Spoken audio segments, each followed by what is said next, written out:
ഒരു കൂട്ടം ജനം ചെയ്യുന്നത് ദൈവം നിന്നിലൂടെ ദൈവം ചെയ്യാൻ പോകുന്നു. ഏറ്റെടുക്കണം. ഒറ്റ മനുഷ്യനെ പോലെ കൃപ തന്ന് ദൈവം നിന്നെ പ്രയോജനപ്പെടുത്തുവാൻ പോകുന്നു. വിശ്വസിക്കുന്നവർ കരങ്ങൾ അടിച്ച് ആ ദൈവിക ദൂത ഏറ്റെടുത്താട്ടെ. കൃപയാലാണ് ദൈവം നിന്നെ രക്ഷിക്കുന്നത്. കൃപയാലാണ് ദൈവം നിന്നെ കരുതുന്നത്. കൃപയാലാണ് ദൈവം നിന്നെ ബലപ്പെടുത്തുന്നത്. കൃപയാലാണ് ദൈവം നിന്നെ പ്രയോജനപ്പെടുത്തുന്നത്. തീർന്നില്ല. കൃപയുണ്ടോ നിന്നെ തകിടം മറിക്കാനും നിന്നെ തടുക്കാനും ആർക്കും കഴിയത്തില്ല. കൃപയുള്ളവനെ തകിടം മറിക്കാനും തടുക്കാനും ആർക്കും കഴിയത്തില്ല.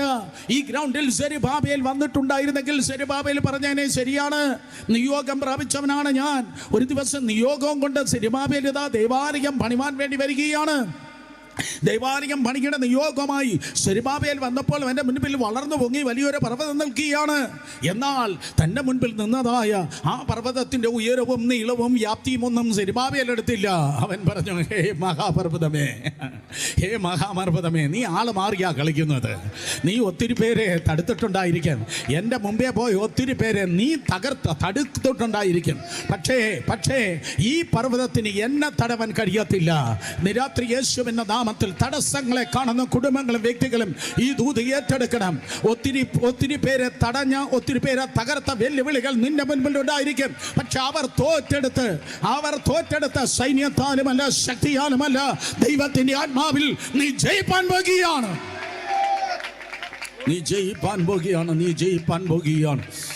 യെസ് കൃപ എന്നാർത്ത് ആണിക്കല്ല് കയറ്റുന്നു. കൃപ എന്നാർത്ത് ആണിക്കല്ല് കയറ്റുന്നു. ദൂത് അടിസ്ഥാന കല്ലിട്ടവൻ തന്നെ ആണിക്കല്ലും കയറ്റും. അർത്ഥം ഫസ്റ്റ് സ്റ്റോൺ, ഫൗണ്ടേഷൻ സ്റ്റോൺ ഇട്ടവൻ, അടിസ്ഥാന കല്ലിട്ടവൻ തന്നെ അവസാന കല്ലും ഇടുന്നു. യേശുവിൻ്റെ നാമത്തിൽ ആർക്ക് വേണം ഇന്ന് രാത്രി ഏറ്റെടുക്കണം. യേശുവിൻ നാമത്തിൽ ആരംഭം ദൈവം നിന്നെ കൊണ്ട് ആരംഭിച്ചവൻ ക്രിസ്തുവിൻ്റെ നാളോളം അത് പൂർത്തീകരിക്കും. ആരംഭം കണ്ടവരെ പകുതി വഴിയിൽ വെച്ചവന്റെ കൈ അവൻ അതേ പിൻവലിക്കത്തില്ല. ആരംഭത്തെക്കാൾ നിന്റെ അവസാനം ഒത്തിരി നല്ലതാകാൻ പോകുന്നു. കൃപയുണ്ടോ? കൃപയുള്ളവനെ തടുക്കുവാൻ കഴിയത്തില്ല. രക്ഷിക്കപ്പെട്ടത് കൃപയാലാണ്. കരുതൽ അനുഭവിക്കുന്നത് കൃപയാലാണ്. ബലപ്പെട്ടിരിക്കുന്നത് കൃപയാലാണ്. ദൈവരാജ്യത്തിന് വേണ്ടി പ്രയോജനപ്പെടുന്നത് കൃപയാലാണ്. തടുക്കാൻ കഴിയാതെ ഞാൻ പടക്കൂട്ടത്തിന് നേരെ പാഞ്ഞു ചെല്ലും, എൻ്റെ ദൈവത്താൽ മതിൽ ചാടിക്കിടക്കുമെന്ന ക്രമത്തിൽ ദൈവകൃപയാൽ മുന്നേറുന്നത് ദൈവത്തിൻ്റെ കൃപയാലാണ്. 2000 വർഷങ്ങൾക്ക് മുമ്പ് ഒരു പെൺകുട്ടിയുടെ മേൽ ദൈവിക ദൗത്യം അവളുടെ മേൽ വെളിപ്പെടേണ്ടതിന് കൃപ വന്നു എന്ന്. ചുമ്മാ അതല്ല കൃപ വരുന്നത്. ഈ തലമുറയിൽ ആർക്കും ചെയ്ത് തികപ്പാൻ കഴിയാത്ത ഒരു ദൈവിക ദൗത്യത്തിന് വേണ്ടി നിന്റെ മേൽ കൃപ വരുന്നു. ഒരിക്കൽ കൂടെ നിങ്ങൾ വേണ്ടിയിൽ ആവർത്തിക്കുന്നു. ആരുടെ ജീവിതത്തിൽ ഇതുവരെ വെളിപ്പെട്ടില്ലാത്ത, ഒരു പള്ളിയിലും പാതിരിക്കും ചെയ്ത് തീർപ്പാൻ കഴിയാത്ത എന്തോ വലിയൊരു ദൗത്യം നിന്നിലൂടെ നിന്റെ കുടുംബത്തിലൂടെ വെളിപ്പെടുത്തുവാൻ അർഹതയില്ലാത്ത സ്ഥാനത്ത് ദൈവത്തിന്റെ കൃപ കടന്നു വരുന്നു. മറിയയ്ക്ക് ദൈവത്തിന്റെ കണ്ണിൽ കൃപ ലഭിച്ചു. അർഹതയില്ലാത്തതാണ്. ചരിത്രം പറയുന്നു, 100 കണക്കിന് യഹൂദ പെൺകുട്ടികൾ എൻ്റെ ഉദരത്തിലായിരിക്കും മിശിഹ ജനിക്കുന്നത് എന്ന് കാത്തിരുന്ന കാലത്ത് അവിടെ അയൽവാസികളായി, മേ ബി അവരെ ചാർച്ചക്കാരായി, അകലെയുള്ളവരായി, അടുത്തുള്ളവരായി 100 കണക്കിന് പെൺകുട്ടികൾ കാത്തിരുന്നപ്പോൾ അവർക്കാർക്കും ഇല്ലാത്തതായ ഒരു കൃപ ഇവളുടെ മേൽ കടന്നു വരികയുണ്ടായി. യേശുവിൻ്റെ രക്തത്താൽ ചെയ്യും. ഇന്ന് രാത്രി ഒത്തിരി യങ്സ്റ്റേഴ്സിനെ ഞാൻ കാണുന്നു, യുവാക്കളെ കാണുന്നു. യേശുവിൻ്റെ നാമത്തിൽ ഞങ്ങളാരും ചെയ്യാത്തതും ഞങ്ങളാരും കാണാത്തതുമായ വലിയ മഹത്വം, വലിയ സുവിശേഷീകരണം നിങ്ങളുടെ ദൈവം ഭാരതത്തിൽ ലോകരാജ്യങ്ങളിൽ ചെയ്യുവാൻ വേണ്ടി ആഗ്രഹിക്കുകയാണ്. കൃപയിൽ ബലപ്പെട്ടാട്ടെ. കൃപയാണ് അതേ ഒരു പെട്ടകത്തിൽ കയറിയ 8 എണ്ണത്തിനെ രക്ഷിച്ചത്. കൃപയാണ് ബാരൻ, സ്തോത്രം, അതേ മക്കളില്ലാത്തവനെ ബഹുജാതികൾക്ക് പിതാവായി തീർന്നത്. കൃപയാണ് അതേ വേറെ ആർക്കുമില്ലാത്ത കൊയ്ത്ത് ഇസ്ഹാക്കിന് നൽകിയതാണ്. കൃപയാണ് യാക്കോബിന്റെ ഗോവണിയിൽ കയറിയവനെ യാക്കോബിനെ ഇസ്രായേലാക്കി തീർത്തത്. കൃപയാണ് ഒരു സ്വപ്നക്കാരൻ ചെറുക്കനെ പ്രധാനമന്ത്രിയാക്കി തീർത്തത്. കൃപയാണ് വിക്കനെ പ്രവാചകനാക്കി തീർത്തത്. ദൈവത്തിന്റെ കൃപയാണ്. ധൈര്യശാലിയായി യോർദാനെ മുറിക്കുവാനും യഹോവനെ തകർക്കുവാനും ചെറുക്കുവാനും യോശുവയെ ബലപ്പെടുത്തിയത് ദൈവത്തിന്റെ കൃപയാണ്. ഇടയ ചെറുക്കൻ രാജാവായെങ്കിൽ ദൈവത്തിന്റെ കൃപയാണ്. അനാഥ പെൺകുട്ടി എസ്തേർ എന്ന രാജ്ഞിയായെങ്കിൽ ദൈവത്തിന്റെ കൃപയാണ്. അടിമ ബാലൻ ദാനിയേൽ എന്ന ഗവർണറായെങ്കിൽ ദൈവത്തിന്റെ കൃപയാണ്. അതേ പേടിച്ചരണ്ടിരുന്നവൻ പരാക്രമശാലിയായ ഗിദെയോനായെങ്കിൽ ദൈവത്തിന്റെ കൃപയാണ്. ബലിഷ്ഠ മസിലുകളാൽ അതേ ഫെലിസ്ത്യന്റെ ഹെൽക്കോട്ടറെ തകർക്കാൻ ശിംശോന്റെ മേൽ വ്യാപരിച്ചത് ദൈവത്തിന്റെ കൃപയാണ്. ഹല്ലേലൂയ. 17-ാമത്തെ വയസ്സിൽ മല്ലന്റെ തലയെ വെട്ടിയെടുത്ത് കൊട്ടാരത്തിലേക്ക് ആ ചെറുക്കനും 17-ാമത്തെ വയസ്സിൽ നടന്നു കയറാൻ കഴിഞ്ഞത് ദൈവത്തിന്റെ കൃപയാണ്. ആ ലിസ്റ്റ് അങ്ങനെ നീണ്ടുപോകുന്നു. ഇന്ന് രാത്രി അർഹതയില്ലാത്ത സ്ഥാനത്ത് നിന്റെ ബന്ധുക്കൾക്ക് ചിന്തിപ്പാൻ കഴിയാത്തത് നിന്റെ ജീവിതത്തിൽ ദൈവം ചെയ്യാൻ പോകുകയാണ്. വേണമെങ്കിൽ പിടിച്ചോ. സ്തോത്രം. നിന്റെ ബന്ധുക്കൾക്ക് ചിന്തിപ്പാൻ കഴിയാത്തത് ദൈവം നിന്നിലൂടെ ചെയ്യുവാൻ വേണ്ടി പോകുകയാണ്. അധിക്ഷേപിച്ചവരുടെ നടുവിൽ, അവഹേളിച്ചവരുടെ നടുവിൽ, ദൂഷിച്ചവരുടെ നടുവിൽ, അപവാദം പറഞ്ഞവരുടെ നടുവിൽ കൃപ നൽകി, കൃപ നൽകി, കൃപമേൽ കൃപ നൽകി ദൈവം നിന്നെ മാനിക്കുവാൻ പോകുന്നു. ഇത് ദൈവകൃപയുടെ രാത്രിയാണ്. ഈ കൃപ ചുമ്മാ വന്നു പോകുന്നതല്ല. ഈ കൃപയ്ക്കൊരു നിയോഗമുണ്ട്. 2000 വർഷങ്ങൾക്ക് മുമ്പ് നസ്രേത്ത് എന്ന ഗ്രാമത്തിൽ സ്തോത്രം ഒരു പെൺകുട്ടി, മേ ബി അവൾ ഒരു പക്ഷേ കിണറ്റിൻ കരയിൽ ആ പകൽ ഇരിക്കുക. ഇന്ന് പകൽ നല്ല വെയിലായിരുന്നു. ഇതുപോലെ നല്ല സ്തോത്രം സൂര്യൻ പ്രകാശിച്ചതോ ഒരു പകല് ആ സൂര്യൻ ലജ്ജിക്കുമാറ് ആ സൂര്യനേക്കാൾ തേജസ്സുള്ളൊരു ദൂതൻ അവളുടെ അടുക്കൽ വന്നു നിന്നു. ഹേ, ദൈവത്തിൽ നിന്റെ സന്നിധിയിൽ നിന്ന് ഇറങ്ങി വന്ന ദൂതൻ അത്രയും തേജസ് ഉണ്ടായിരുന്നെങ്കിൽ ആ ദൈവത്തിന് എത്ര വലിയ തേജസ് ആയിരിക്കും ഉള്ളത്. സ്തോത്രം. അവൾ വന്ന്, ആ ദൂതൻ വന്ന് മറിയോട് പറയുന്നു, കൃപ ലഭിച്ചവളെ നിനക്ക് വന്ദനം. ആ കൃപ ലഭിച്ച മറിയയിലേക്ക് നോക്ക്. She's from outskirts. അവൾ പറഞ്ഞ പുറം സ്ഥലത്ത് നിന്ന്. സ്തോത്രം. അതേ, അങ്ങ് ഏതാണ്ട് നമ്മുടെ ഭാഷയിൽ പറഞ്ഞാൽ, വെള്ളക്കാരുടെ ഭാഷയിൽ പറഞ്ഞാൽ, ഇങ്ങനെ പറഞ്ഞാലേ നിങ്ങൾ സ്തോത്രം പറയത്തുള്ളൂ, ഓണങ്കറാമൂല എന്ന് പറയുന്നത് പോലെ എങ്ങാണ്ട് കടന്നു വരുന്ന ആശ്രയത്തെ കണ്ടോ. അതിനാണ് എല്ലാവരും ഏറ്റവും കൂടുതൽ കൈയടിച്ച്, അങ്കിൾ പോലും. സ്തോത്രം. നോക്ക്. അതെ, അവൾ ഒരു പട്ടണത്തിൽ നിന്നല്ല, അവൾ ഹെബ്രോനിൽ നിന്നല്ല, ശീലോവിൽ നിന്നല്ല, അവള് വിശേഷിച്ച് യെരുശലേമിൽ നിന്നല്ല, ബെത്ലഹേമിൽ നിന്നല്ല, അവളങ്ങ് ഔട്ട്സ്കേർട്സിൽ നിന്നായിരുന്നു.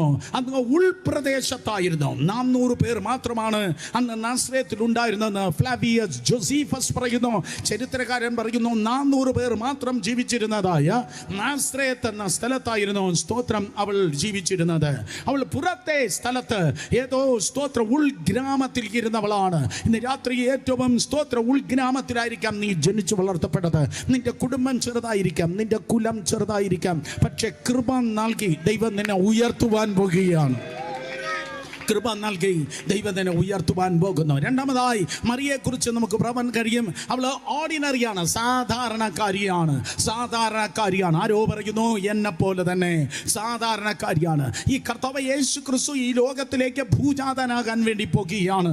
അടുത്തുകൂടാത്ത പ്രകാശത്തിൽ അധിവസിച്ച ദൈവം വേഷത്തിൽ മനുഷ്യനായി മാനവജാതിയെ രക്ഷിപ്പാൻ the master plan of God, സർവശക്തനായ ദൈവത്തിന്റെ പദ്ധതിയായി ഈ ലോകത്തിലേക്ക് കടന്നു വരികയാണ്.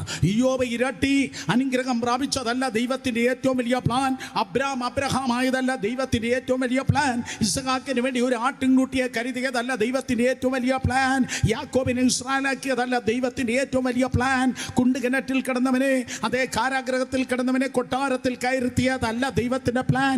ചെങ്കടൽ വിഭാഗിക്കപ്പെട്ടതല്ല ഏറ്റവും വലിയ പ്ലാൻ. യെരിഹോ പൊളിഞ്ഞതല്ല ദൈവത്തിന്റെ ഏറ്റവും വലിയ പ്ലാൻ. കത്തുന്ന നരകത്തിൽ പോകേണ്ട നിന്നെ തന്റെ വിലയേറിയ രക്തത്താൽ വിടുവിച്ചതാണ്, വീണ്ടെടുത്തതാണ് ഏറ്റവും വലിയ പ്ലാൻ.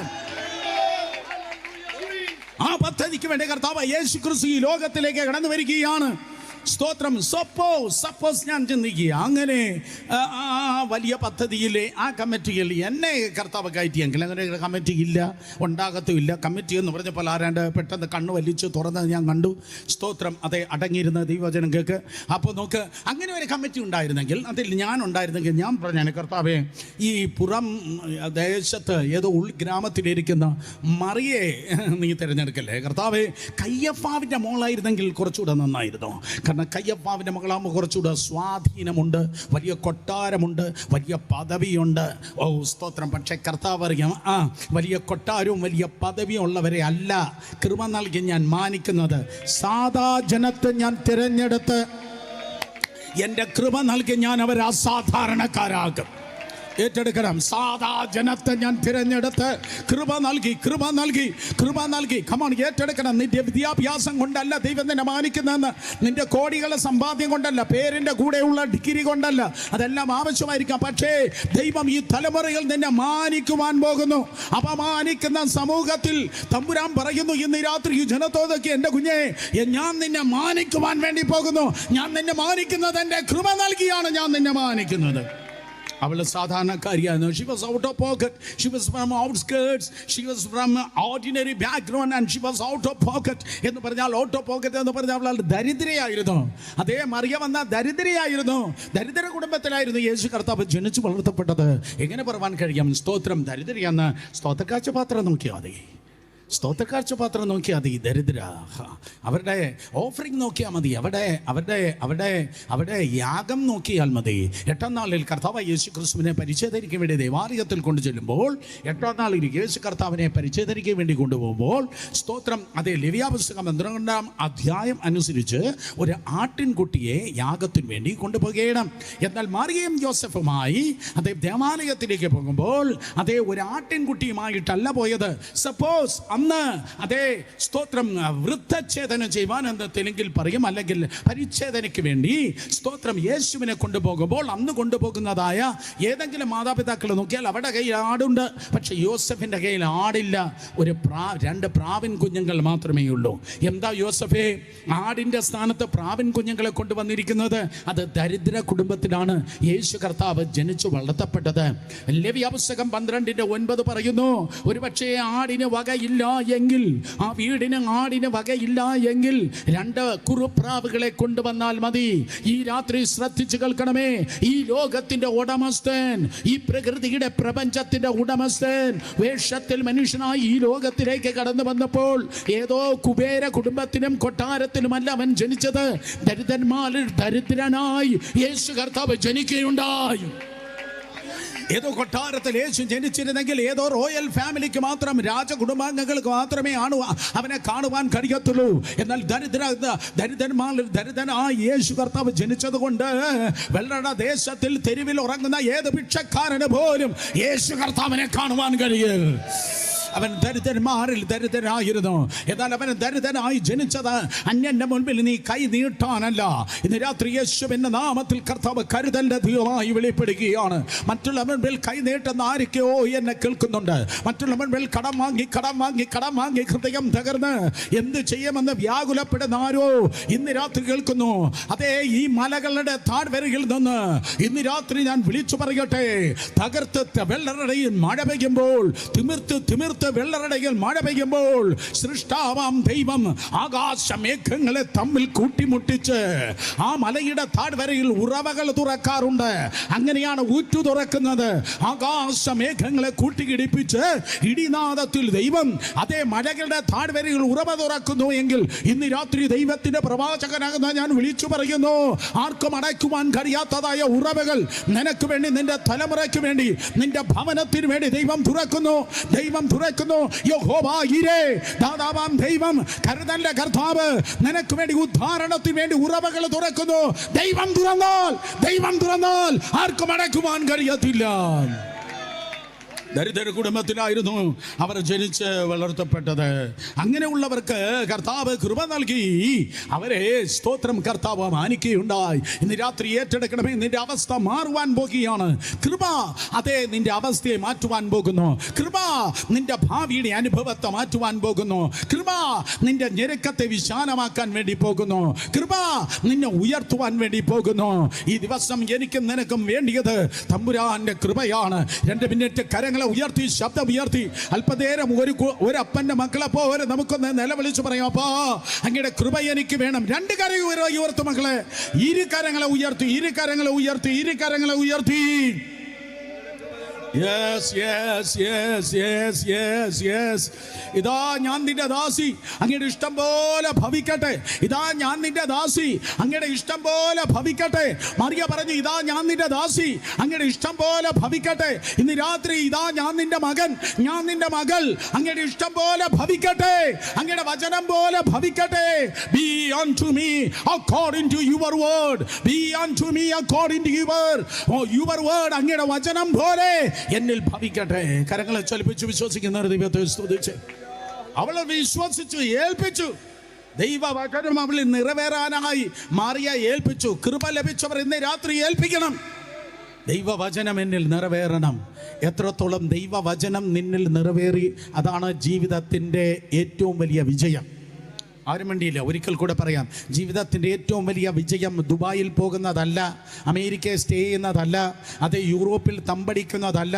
ലോകത്തിൻ്റെ ഏറ്റവും വലിയ വിജയം, ജീവിതത്തിൻ്റെ ഏറ്റവും വലിയ വിജയം ഈ വചനം എത്രത്തോളം നിന്നിൽ എസ്റ്റാബ്ലിഷായി, ഈ വചനം എത്രത്തോളം നിന്റെ ജീവിതത്തിൽ പാലിക്കപ്പെട്ടു, ഈ വചനം എത്രത്തോളം നിന്നിൽ നിറവേറി എന്നുള്ളതാണ്.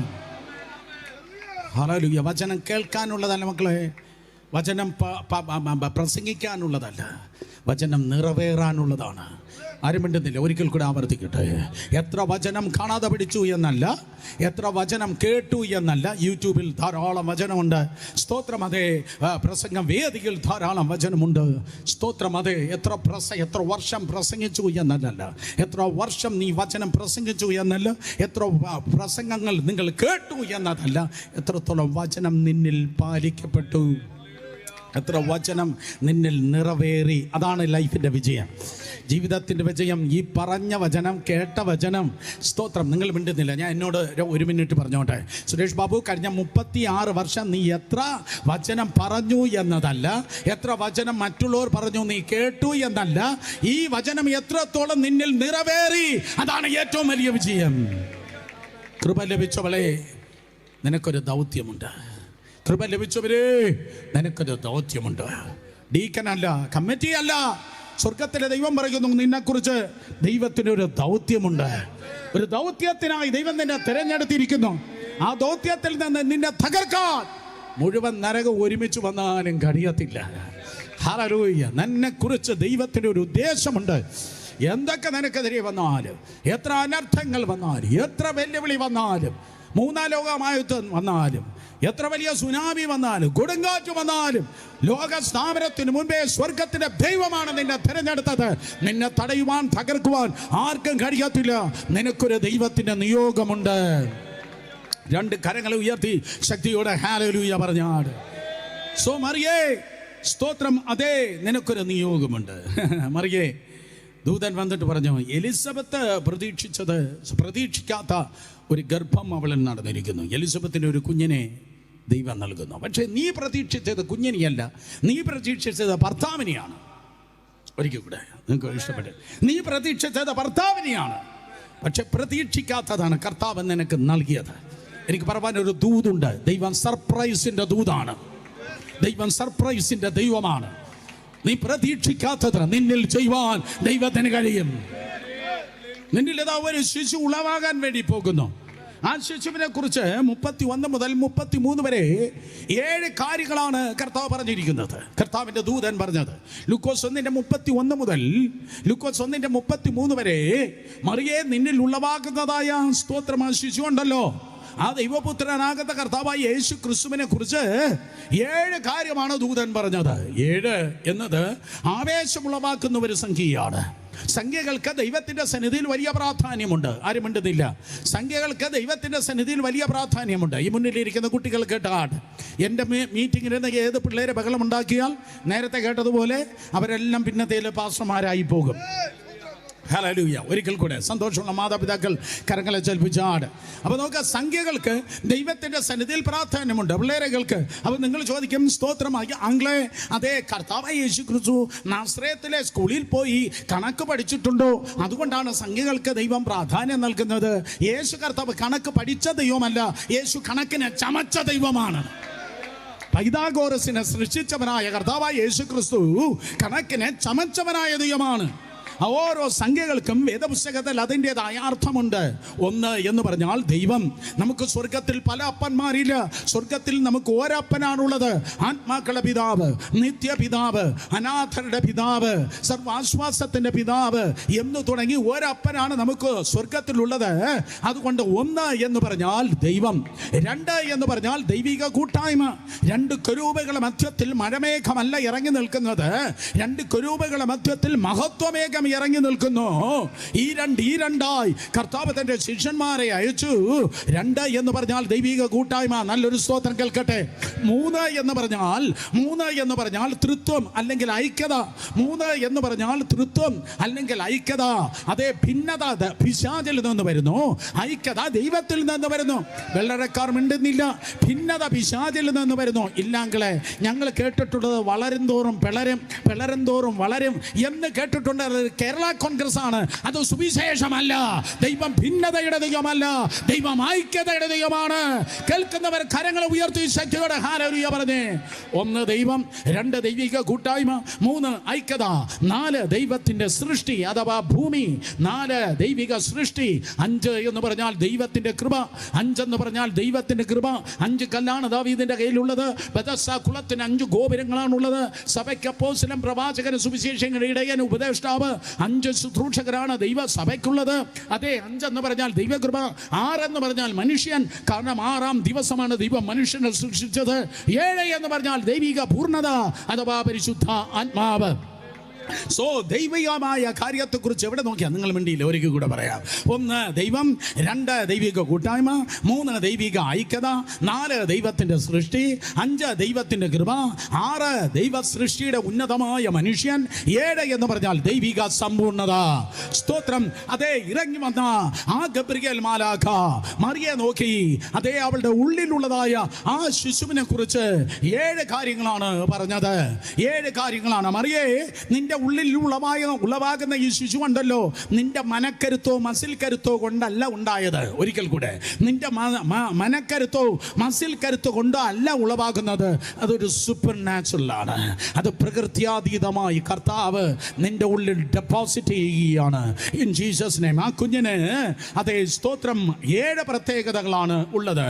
31-ാം വാക്യം നിങ്ങൾ വായിക്കുമ്പോൾ, സ്തോത്രം, നീ ഗർഭം ധരിച്ച്. ഒന്നാമത്തെ കുഞ്ഞിന്റെ പ്രത്യേകത, നീ ഗർഭം ധരിച്ചു. മറിയ ഞെട്ടി. മറിയ മൂക്കത്ത് വിരൽ വെച്ചു. അവൾ പെട്ടെന്ന് ഈ പ്രകാരം വിളിച്ചു പറഞ്ഞു, നോ നോ നോ നോ, ഞാൻ ഗർഭം ധരിപ്പാൻ യാതൊരു സാധ്യതയില്ല. കാരണം ഒരു പുരുഷൻ എന്നെ തൊട്ടിട്ടില്ല, ഒരു പുരുഷനെ ഞാൻ തൊട്ടിട്ടില്ല. വേദപുസ്തകത്തെ നിങ്ങൾ വായിക്കുന്ന എങ്ങനെയാണ്? ഒരു പുരുഷനെ ഞാൻ അറിഞ്ഞിട്ടേ ഇല്ല. പക്ഷെ ദൈവത്തിന് പറയാനുള്ളത്, എന്തില്ലെങ്കിലും എനിക്ക് ചെയ്യാനുള്ളത് ഞാൻ നിന്റെ ജീവിതത്തിൽ ചെയ്തിരിക്കും. എന്തില്ലെങ്കിലും നിന്നിൽ ചെയ്യാനുള്ളത് ഞാൻ ചെയ്തിരിക്കും. ഒരിക്കലും ചിന്തിക്കരുത് ആ വർഷിപ്പിന്റെ ചർച്ച നിലനിൽക്കത്തുള്ളൂ. ഒരിക്കലും ചിന്തിക്കരുത് ആ അക്കൻ അല്ലെങ്കിൽ ആ ചേച്ചി ദശാംശം തള്ളിയാൽ മാത്രമേ എൻ്റെ സുവിശേഷ വേല മുന്നോട്ട് പോകത്തുള്ളൂ. ഓ, ഇന്ന് രാത്രി എനിക്ക് പറയാനുള്ളത്, ചിലർ കുതിരകളിൽ ആശ്രയിക്കും, ചിലർ രഥങ്ങളിൽ ആശ്രയിക്കും. ഇന്ന് രാത്രി ആശ്രയിക്കേണ്ടവരിൽ ആശ്രയിക്കട്ടെ. ആശ്രയിക്കേണ്ടവനിൽ ആശ്രയിക്കാട്ടെ. കുഞ്ഞെ, നിന്റെ ജീവിതത്തിൽ, നിന്റെ ഭാവിയിലുണ്ടല്ലോ, ആരുമില്ലെങ്കിലും ഒന്നുമില്ലെങ്കിലും ചെയ്യേണ്ടത് ദൈവം ചെയ്യേണ്ട സമയത്ത് ചെയ്തിരിക്കും. ഒരിക്കൽ കൂടെ ഈ രാത്രി ഈ ഗ്രൗണ്ടിലായിരിക്കുന്ന ദൈവജനത്തെ നോക്കി പ്രവചിച്ചു പറയുന്നു, ഡിലേ ഇനി വരികയില്ല, കാലതാമസം ഇനി വരികയില്ല. കാത്തിരിക്കുന്ന കുടുംബങ്ങൾ, കാത്തിരിക്കുന്ന വ്യക്തികൾ ഇന്ന് രാത്രി ആരാധിച്ചു ദൂത് ഏറ്റെടുക്ക്. യേശുവിന്റെ നാമത്തിൽ ആരുമില്ലെങ്കിലും ഒന്നുമില്ലെങ്കിലും തക്ക സമയത്ത് ബലമുള്ള കരത്താൽ ദൈവം നിന്നെ ഉയർത്തുവാൻ വേണ്ടി പോകുന്നു. വാതിലുകൾ തുറക്കുവാൻ പോകുന്നു. പ്രാർത്ഥനകൾക്ക് ഉത്തരം ഉണ്ടാകാൻ പോകുന്നു. ഇന്നലകളെ പ്രേയർ റിക്വസ്റ്റുകൾ, ഇന്നലകളെ പ്രാർത്ഥന അപേക്ഷകൾ നാളത്തെ സ്തുതിയുടെ കാരണങ്ങളായി തീരുവാൻ വേണ്ടി പോകുന്നു. ഒരു പുരുഷൻ നിന്നെ തൊട്ട് കാണത്തില്ല, ഒരു പുരുഷനെ നീ തൊട്ട് കാണത്തില്ല, ഒരു പുരുഷനെ നീ അറിഞ്ഞ് കാണത്തില്ല. പക്ഷേ കർത്താവ് പറഞ്ഞു, എനിക്ക് അസാധ്യമായി ഒന്നുമേയില്ല.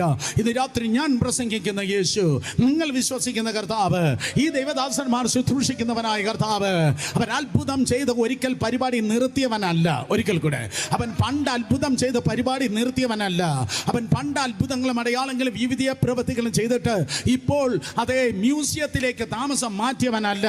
അവൻ ഇന്നലെയും ഇന്നും എന്നേക്കും അനന്യനാണ്. ഇന്നും അവൻ അടയാളങ്ങളുടെ ദൈവമാണ്, ഇന്നും അവൻ അത്ഭുതങ്ങളുടെ ദൈവമാണ്, ഇന്നും അവൻ ക്യാൻസറുകൾ അപ്രത്യക്ഷമാക്കുന്നവനാണ്, ഇന്നും മുടന്തന മാനിനെ പോലെ ചാടിപ്പിപ്പാൻ എൻ്റെ കർത്താവിന് കഴിയും. അവൻ ഈ ഗ്രൗണ്ടിൽ വന്നിട്ടുണ്ട്. ഇന്ന് രാത്രിയിലും അടഞ്ഞിരിക്കുന്ന കണ്ണുകൾക്ക് തുറക്കുവാൻ കഴിയും. ഇന്ന് രാത്രിയിലും കാരക്കോണ മെഡിക്കൽ കോളേജ് ഉൾപ്പെടെയുള്ളതായ ആശുപത്രികൾ പറഞ്ഞിരിക്കുന്ന സകല മാരക രോഗങ്ങളും തീങ്കൽ മെഴുകുരുക്കുന്ന പോലെ ഈ സുവിശേഷത്തിന്റെ ശക്തിയിൽ ശരീരങ്ങളിൽ നിന്ന് യേശുവിന്റെ നാമത്തിൽ വിട്ടുമാറും. അവൻ ഏകനായി മഹാത്ഭുതങ്ങളെ പ്രവർത്തിക്കുന്നവനാണ്. കത്തുന്ന മുൾപ്പിടർപ്പിൽ നിന്ന് തീ പൊങ്ങുമ്പോൾ മോശെ ചോദിച്ചു, നീ ആരാകുന്നു കർത്താവേ? കർത്താവ് എന്താ പറഞ്ഞേ? ഞാൻ ആയിരുന്നവൻ എന്നല്ല ദൈവം പറഞ്ഞത്, ഞാൻ ആയിരുന്നവൻ എന്നല്ല കർത്താവ് പറഞ്ഞത്, ഞാൻ ആകാൻ പോകുന്നവൻ എന്നല്ല കർത്താവ് പറഞ്ഞത്, ഞാൻ ഒരിക്കൽ ഉണ്ടായിരുന്നു എന്നല്ല ദൈവം പറഞ്ഞത്, ഒരിക്കൽ ഞാൻ ഉണ്ടാകാൻ പോകുന്നു എന്നല്ല കർത്താവ് പറഞ്ഞത്. അർത്ഥം അവൻ ഇന്നലത്തെ ദൈവമല്ല, അവൻ നാളത്തെ ദൈവമല്ല, അവൻ ഭൂതകാലത്തിന്റെ ദൈവമല്ല, അവൻ ഭാവി കാലത്തിന്റെ ദൈവമല്ല. He's the God of today, He's the God of right now. അവൻ ഇന്നത്തെ ദൈവമാണ്. ഞാൻ ആകുന്നു. നിന്റെ ആ വിടുതൽ ഇന്നാണ്, നിന്റെ സൗഖ്യം ഇന്നാണ്. ഇന്നും യേശു അത്ഭുതങ്ങളുടെ ദൈവമാണ്. കരങ്ങളെ അടിച്ചു വിശ്വസിക്കുന്നവർ ദൈവത്തെ സ്തുതിച്ചേ. Hallelujah. Come on, സംഭവിക്കുന്നു. ഒരു പുരുഷനെ നിനക്ക് അറിയത്തില്ലായിരിക്കാം, ഡസൻ മാച്ച്. പക്ഷേ ദൈവത്തിന് അസാധ്യമായി ഒന്നുമില്ലല്ലോ. നാട്ടുകാർ കാണട്ടെന്നേ, ദൈവത്തിന് അസാധ്യമായി ഒന്നുമില്ലെന്ന് നിന്റെ വീട്ടിലൂടെ വെളിപ്പെടാൻ പോകുകയാണ്.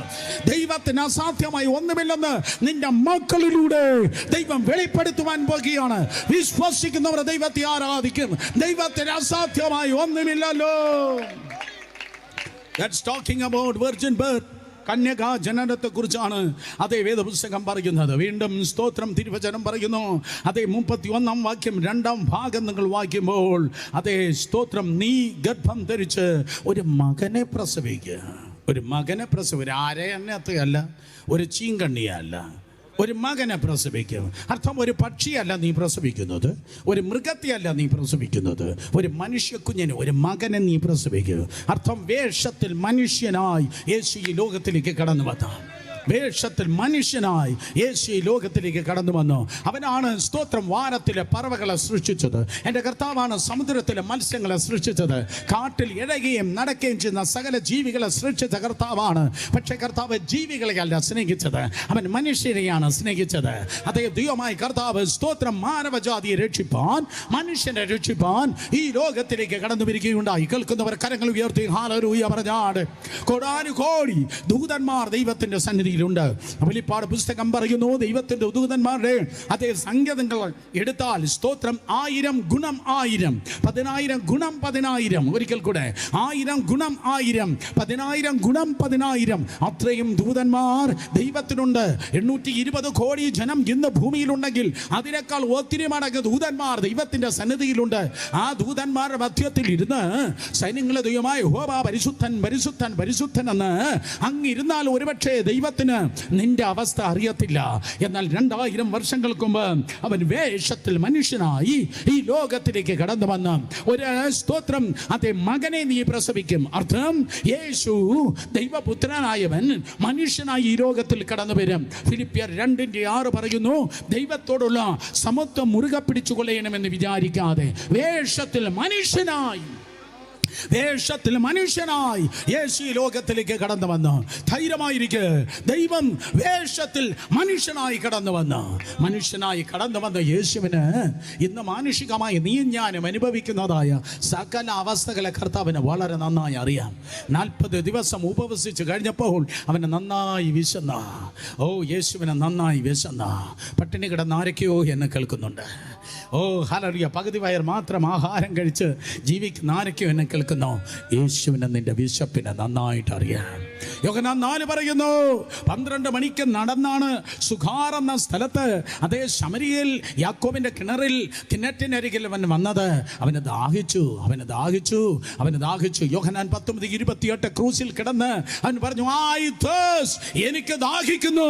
യേശുവിന് നിന്റെ വിശപ്പ് മാത്രമല്ല അറിയാന്നുള്ളത്, യേശുവിന് നിന്റെ ദാഹം അറിയാം. വീണ്ടും യോഹന്നാൻ 4 ഞാൻ പറയട്ടെ, കർത്താവ് യേശു ക്രിസ്തു 4:6 അതേ ഉച്ചയ്ക്ക് 12 മണിക്ക് നടന്നു വന്ന കർത്താവ് ശമരിയിലെത്തിയപ്പോൾ അവൻ ക്ഷീണിച്ചു. ദൈവം ക്ഷീണിക്കത്തില്ല കേട്ടോ. ദൈവം സർവശക്തനാണ്. സർവശക്തന് ക്ഷീണം ഇല്ല. ഏലിയോന് ക്ഷീണമില്ല. പക്ഷേ വേഷത്തിൽ മനുഷ്യനായി ഈ ലോകത്തിൽ കടന്നു വന്ന യേശു കർത്താവ് ക്ഷീണിച്ചു. സ്തോത്രം. അവന് ദാഹിച്ചു, അവന് ക്ഷീണിച്ചു, അവന് വിശന്നു. അതേ തിരുവചനം പറയുന്നു, ഗദശമന തോട്ടത്തിൽ അവൻ സ്തോത്രം ഉറച്ച നിലവിളിയോടുകൂടെ കരഞ്ഞു. എബ്രായർ 5:7 വായിക്കുമ്പോൾ ഉറച്ച നിലവിളിയോടെ കർത്താവ് യേശു ക്രിസ്തു കരഞ്ഞു. ലൂക്കോസ് 22:44 പറയുന്നു, ഗദശമന തോട്ടത്തിൽ ഉറച്ച നിലവിളിയോടെ കരയുമ്പോൾ അവൻ വിയർത്തു. ദൈവം വിയർക്കത്തില്ല, പക്ഷേ യേശു കർത്താവ് വിയർത്തു. അതേ വിയർത്തപ്പം വിയർക്ക മാത്രമല്ല, അവന്റെ വിയർപ്പ് തുള്ളികൾക്ക് പകരമായി രക്തത്തുള്ളികൾ പുറത്തേക്ക് വന്നു. രക്തധമനികൾ ഉടയ്ക്കപ്പെട്ടിട്ട് രക്തത്തുള്ളികൾ പുറത്തേക്ക് കടന്നു വന്നു. ഇന്ന് രാത്രി തിരുവനന്തപുരം പട്ടണത്തിന്റെ എന്റെ മലയാളത്തിന് പറഞ്ഞ് തീർപ്പാൻ കഴിയാത്ത, വെള്ളട നിന്റെ ബുദ്ധിക്ക് എത്തിപ്പിടിപ്പാൻ കഴിയാത്ത മാനസികമായ സംഘർഷം യേശുവിന്റെ മേൽ കടന്നു വന്നപ്പോൾ അവൻ വിയർത്തു. ആ വിയർപ്പ് നാളങ്ങൾ അതേ ഉടക്കപ്പെട്ടിട്ട് രക്തത്തുള്ളികൾ പുറത്തേക്ക് വന്നു. അർത്ഥം നിന്റെ അവസ്ഥ, മാനുഷികമായ അവസ്ഥ യേശുവിന് അറിയാം.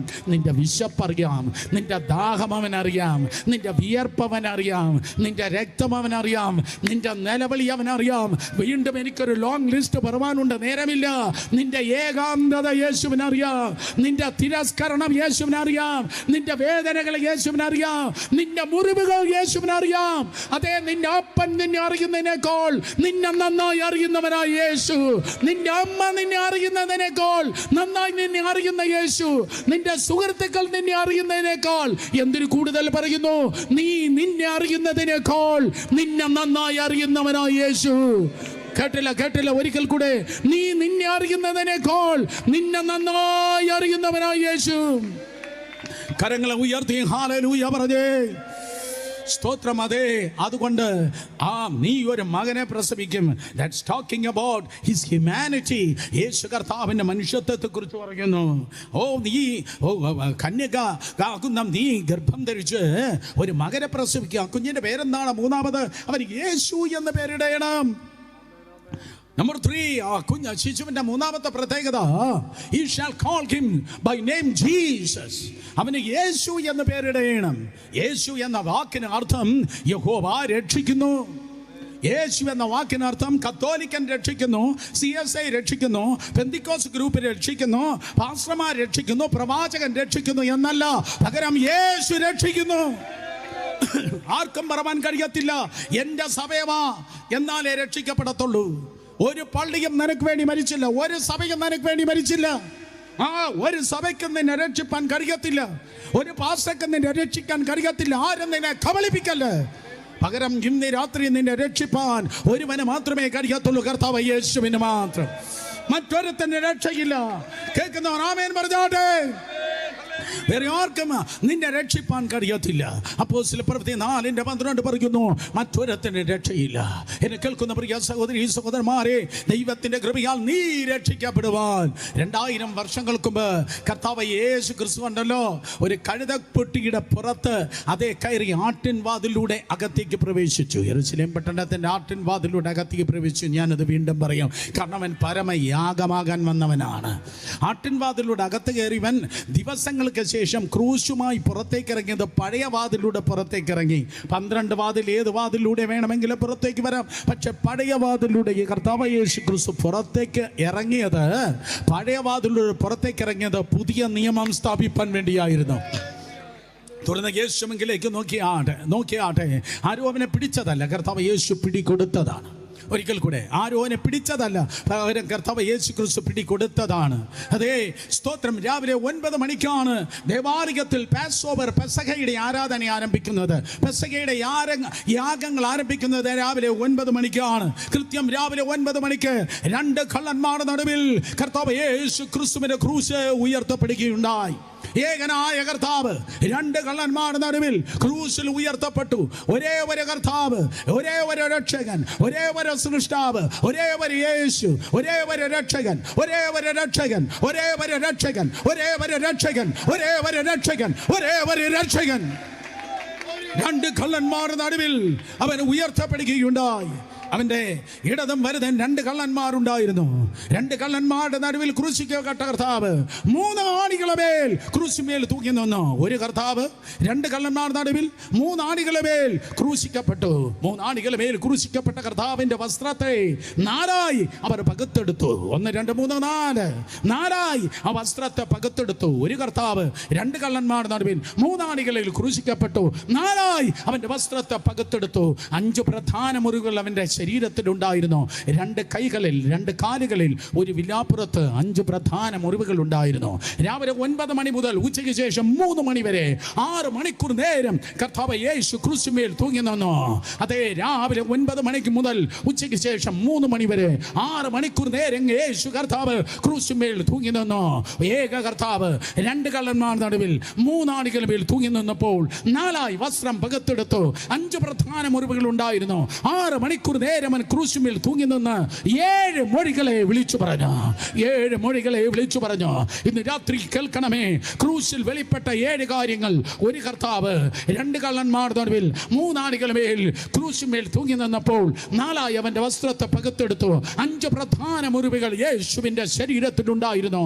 6 അതേ മണിക്കൂർ നേരം കർത്താവ് യേശു ക്രിസ്തു ആകാശത്തിന് ഭൂമിക്ക് മധ്യേ തൂങ്ങി നിന്ന് 7 മൊഴികളെ നിങ്ങൾക്ക് വേണ്ടി സഹോദരനെ, നിങ്ങൾക്ക് വേണ്ടി പിതാവേ, നിങ്ങൾക്ക് വേണ്ടി സഹോദരിയെ, നിങ്ങൾക്ക് വേണ്ടി മാതാവേ യേശു കർത്താവ് വിളിച്ചു പറഞ്ഞു. അതെ, അതുകൊണ്ട് ഇന്ന് രാത്രി വെള്ളത്തിൽ നീ രക്ഷിക്കപ്പെടുവാൻ, കോവല്ലൂർ അമ്പലം കൺവെൻഷനിൽ ഈ അവസാന രാത്രി നീ രക്ഷിക്കപ്പെടുവാൻ വേറൊരു നാമവുമില്ല, നസ്രേന യേശുവിന്റെ നാമമത്രേ. ഹല്ലേലൂയ. ചില നാമം കേൾക്കുമ്പോൾ ചില കാര്യങ്ങൾ ഓർമ്മ വരുന്നു. ചില നാമം കേൾക്കുമ്പോൾ അതേ ചില കാര്യങ്ങൾ നമുക്ക് നന്നായി ഓർമ്മ വരുന്നു. മഹാത്മാഗാന്ധി എന്ന് പറഞ്ഞാൽ സ്വാതന്ത്ര്യ സമരമാണ് നമുക്ക് ഓർമ്മ വരുന്നത്. അതേ, സ്തോത്രം. അമിതാഭ് ബച്ചൻ എന്ന് കേട്ടാൽ അതേ ഹിന്ദി സിനിമയാണ് നിങ്ങൾക്ക് ഓർമ്മ വരുന്നത്. സച്ചിൻ തെണ്ടുൽക്കർ എന്ന് പറഞ്ഞാൽ ക്രിക്കറ്റാണ് നിങ്ങൾക്ക് ഓർമ്മ വരുന്നത്. VS അച്യുതാനന്ദൻ എന്ന് പറഞ്ഞാൽ വിപ്ലവകാരിയായ കമ്മ്യൂണിസ്റ്റുകാരനെയാണ് നിങ്ങൾക്ക് ഓർമ്മ വരുന്നത്.